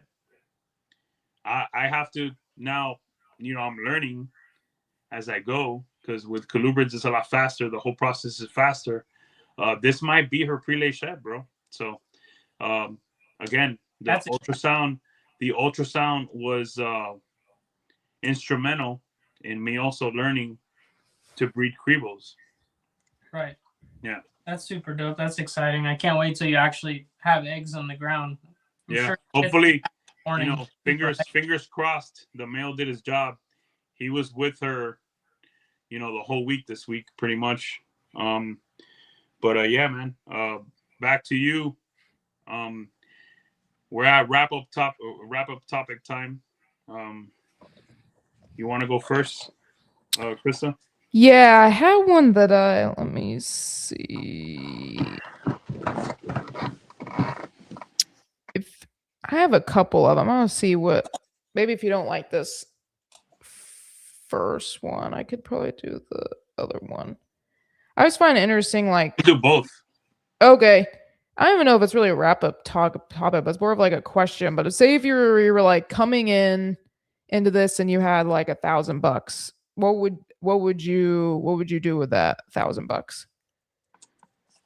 Man, that's a really good question. I don't think I've ever even been asked something like that. Now you're a big baller now, so but just saying, a lot of new people are maybe wanting to get in, but have $1,000. And, I dropped the entire 1,000 on a female. Forget getting multiple animals to establish a collection. I'd get the most bang for my buck and get a female to start growing up. So probably the most powerful sunset female I could find for $1,000. I mean, that's what I would do if I had to start from complete scratch. Knock wood. Let's hope that doesn't have to happen for some unforsaken reason. So pretty much buy what you would love to work with going forward. I told a few people recently, don't necessarily look for a bargain. Don't buy things that you can afford in the moment. Save your money. You'll be happier. Even if you can't, what you want, you can't afford for 1.5 years, 2 years. By the time you save all that money, that animal that you really wanted will be a little cheaper, and there'll be something even crazier. So I think you have to maximize your capital, right? Don't just buy. I was talking to Chase about this. Don't just buy what you can afford today.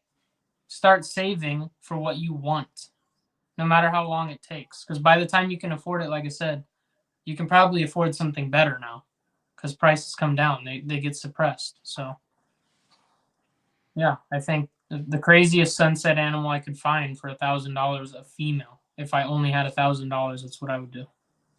And then by the time she's ready, then I'm in a good spot to buy the most powerful male I can possibly find. So yeah, that's good. I'm good with that. Big E? That's it. That was your both two? I mean, the other ones maybe. I mean, I think he kind of would probably answer it too. But if you could only do like one morph going forward, if you can only work with one morph for the rest of your life, what would it be? Probably can guess what it is. I don't know if I could only pick one forever. Yep. Can I add incomplete dominance? You're talking about just recessive? These days, you can't just add one. Let's give them two. Yeah, but recessive, codom, like what? One. Yeah. This I was into. You gotta be able to mix shit. You can't just work one. Yeah, one recessive, but you can mix it. You can mix it with anything. Sure. Yeah. Any incomplete dominance before the chat. Or recessive or whatever. It has to be one recessive. I have to say clown, because everything is awesome with clown. Right? Interesting pick. I don't want to only I don't want to only make sunsets forever, right? I think there's so much that looks awesome with clown. If you take money away from it, you know, clown is super. What's the word E always uses for this? Saturated. Clown is super saturated. So if you take the money away and it's just making things I like to look at, and it's one recessive, it would be clown. Yeah. Okay.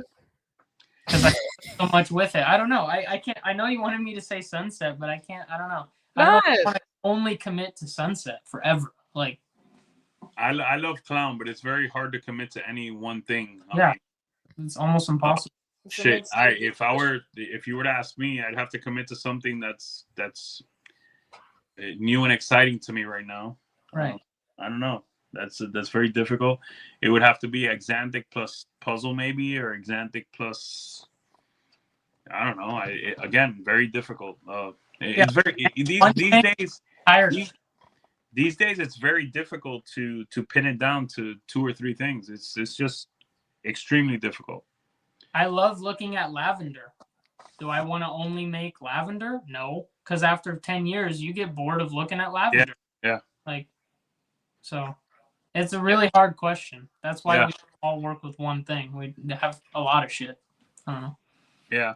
Something that's one thing that will give me a lot of variety. That maybe I'd work with another gene. You know, is pipe, because the animals are going to be different all the time. Yeah, for sure. So that's a good point. There's so much variability in pipe. Yeah, variability's off the freaking charts with it. But yeah, really good. My wrap up topic is a few things. First, is there anything that we didn't discuss that you'd like to bring to the forefront before we go into our hot seats and the next wrap up? Not really. I mean, we mentioned Mario. We mentioned I want to work that heavily with puzzles. So I think other than that, no, I don't think so. Okay. All right. And in 5 years, where's Jarrett? What's Jarrett hitting combo wise? What's exciting Jarrett? What's where's Jarrett at in the ball python game? Leagues above where he is now. Hell yeah.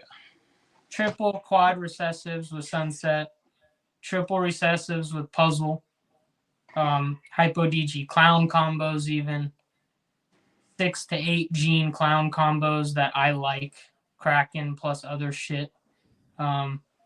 Triple recessive like the Exanthic Kiki project. I want to work DG in with that, so I hope to hit the quad. The Exanthic Kiki with DG, maybe in 5 to 7 years. Who knows?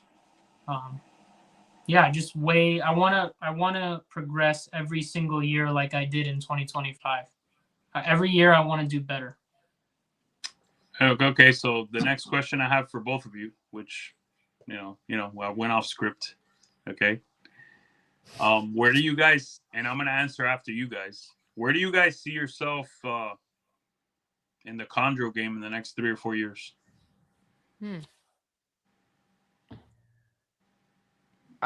Who's going first? If you guys need time to think, let me know. If you guys need time to think, let me know. I'll answer first. Let Krista go first. I mean, these things can't breed till they're like what, like 5, 6? I probably wouldn't even breed anything by 3 or 4. I mean, I probably would just be growing them up. I mean, what am I probably getting, like 3 or 4? You have one at the moment? I have one. I'm waiting for things to warm up and take off a day from work so I can be at the hub when it opens. You have a maniac, right? What was that? It's a maniac from MJ. No. What is this? It's like it's a designer outcross. Bill's. Oh, okay. Bill's a high back biac, and then I'm getting like calico and a yellow one. Mashed potatoes. What? I thought you both got maniacs. E got a maniac, and you got a designer. Yeah. Combo. Okay. Yeah, designer, calico, then I'll get yellow. I don't know, 3 to 4 by that time. I should know what I have as far as sex ratios, and then depending what I have, either get, male or female, depending what I need, and then kind of go from there. Probably being through. Yeah, for me, it's simple. Or did you want to go, Jarrett? I can go. You go. With the chondros, I do, obviously, I want to breed them, right? But right now, I don't even care about breeding. I just want to watch them. I kind of have a horror story with chondros. I wanted to get one right after high school. I think I was it was like the first year after high school in community college.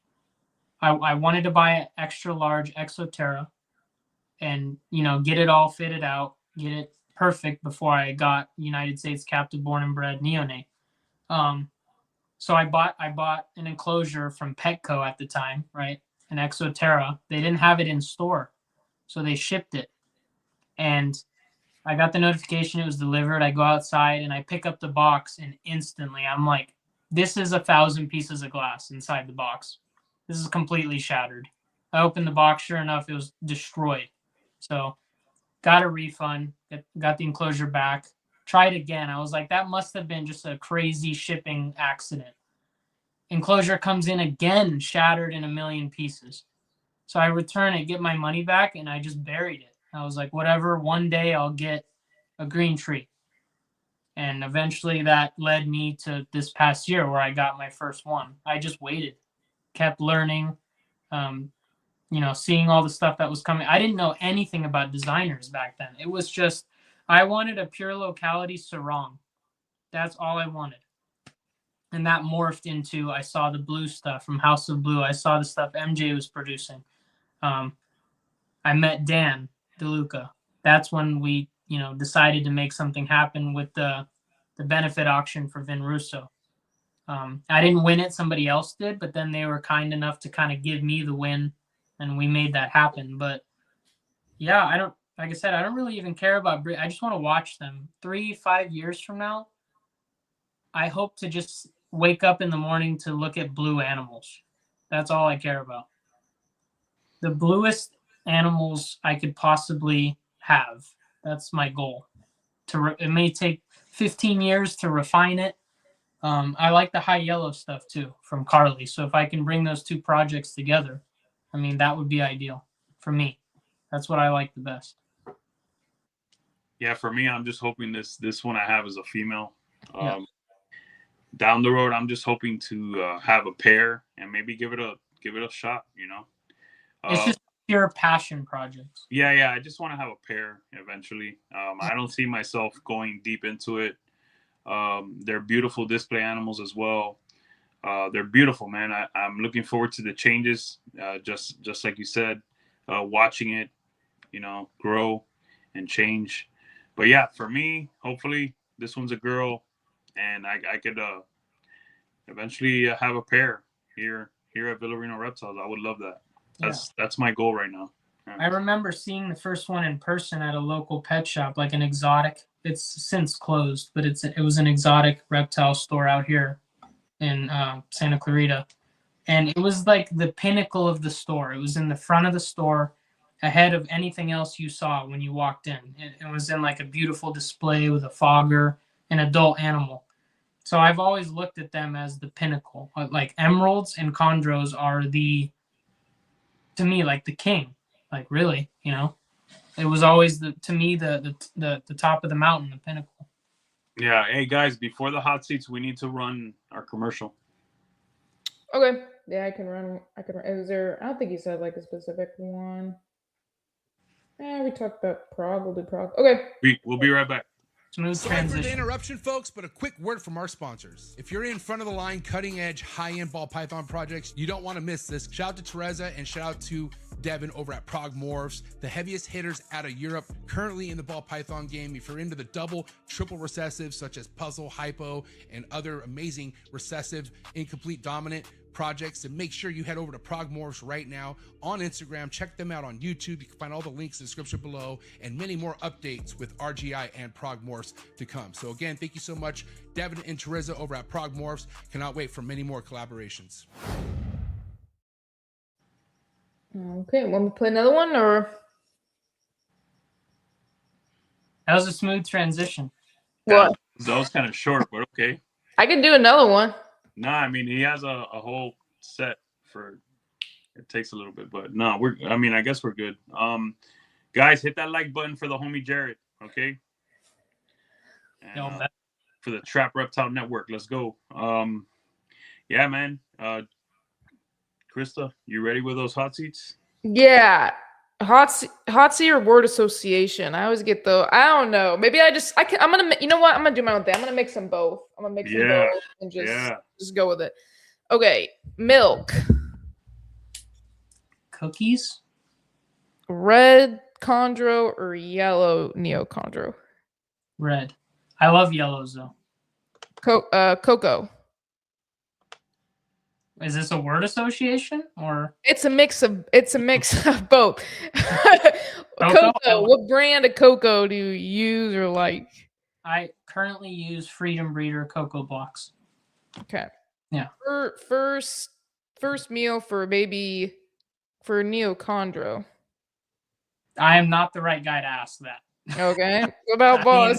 Yes, for that question's for ball pythons. Okay, we'll do ball pythons. Okay. For chondros, I would do what I was told to do, which would be a fuzzy mouse. For a ball python, a hopper mouse is what I feed for the first meal. All right. Steak or fish? Steak. What's your favorite cut of steak? Bone-in ribeye. Oh, what do you like? Tomahawk. Shout out Shane, above all skills. Do you like medium rare? Medium rare steak, well done burgers, not the other way around.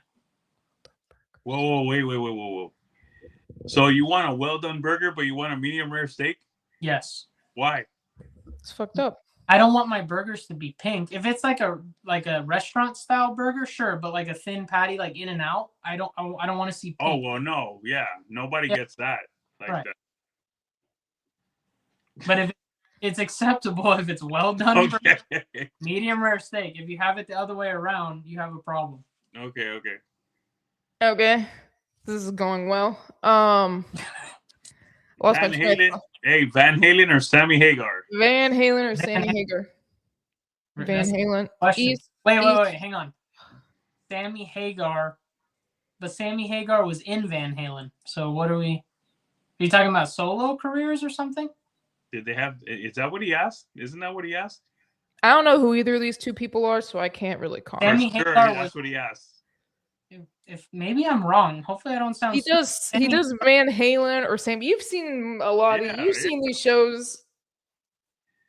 Oh, maybe you're too young for this shit, Jarrett. I think he's one or the other. You're saying one or the other Van Halen, but Van Halen is a band and a person. But Sammy Hagar was in Van Halen, so I swear you're gonna have to go with MJ about this shit, homie. Hey, young homie. Hey. All right. What's the other one? Oh, East Coast rap or West Coast rap? Old school West Coast for sure. West Coast. Favorite West Coast rapper and song? I knew I was going to be asked this. I like Pac over Biggie. But to be honest, I like rappers from the South. Houston, Louisiana. Like, I grew up on Lil Wayne. So that's my favorite rapper. Like of all time. Like me like I like the lollipop song. Sorry. Okay, I'll wrap this up.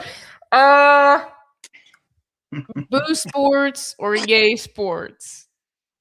Yay Sports for sure. Yeah. Okay. If you could import any animal, what would it be? Import an animal.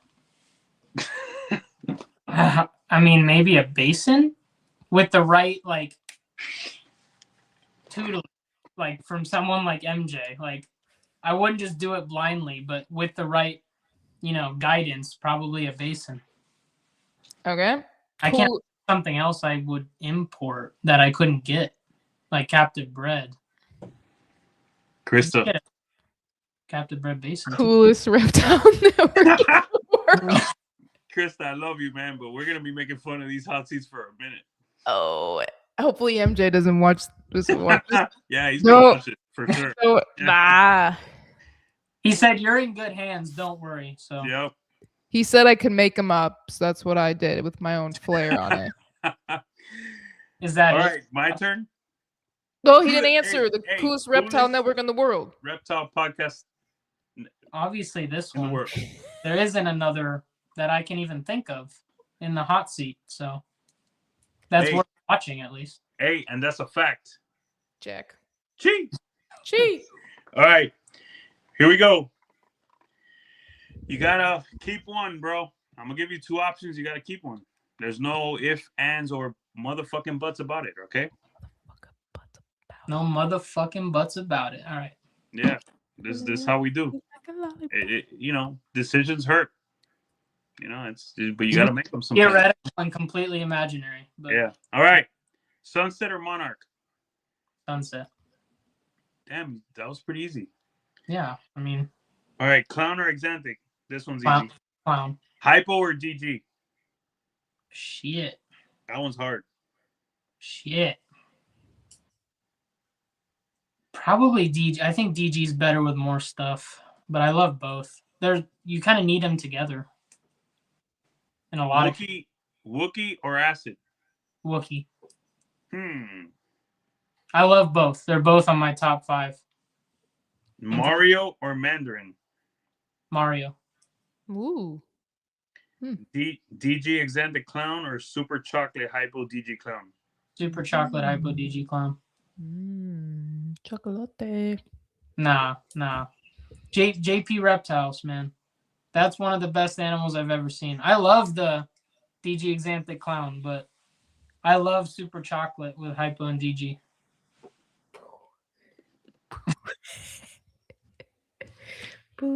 Kraken or Monsoon Clown?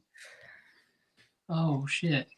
You Visually, just based on how it looks, Kraken.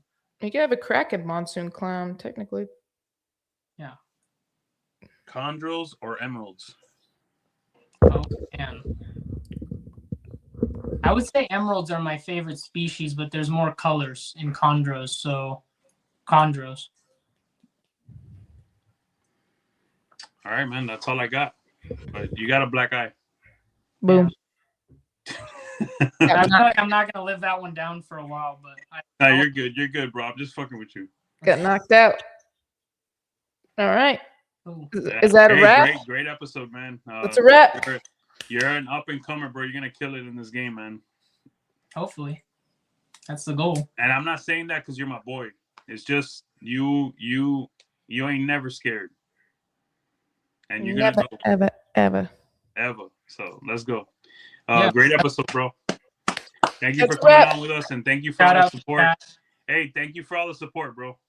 It Yeah. means a lot. Cool. I'll see you guys later.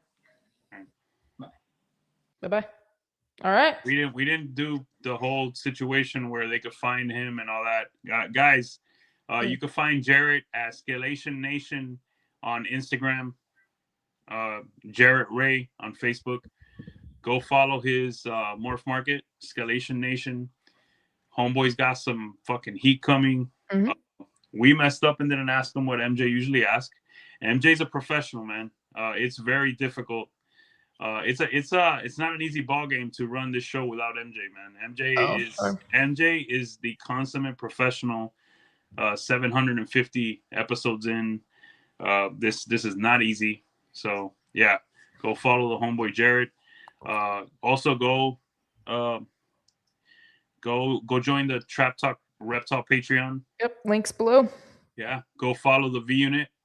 Go join the V Unit subscription or my Patreon. I also offer 3 different levels on my Patreon. Join both families if you can. I promise you will not regret that. Okay, Krista, thank you very much for joining tonight and helping me out with this. Oh yeah, I am not the type to do this by myself. Yep, that's why I got you, bro. I got you. Yeah. All right. And All right. everyone out there, thank you for tuning in and listening. And it's a wrap. And good night, guys.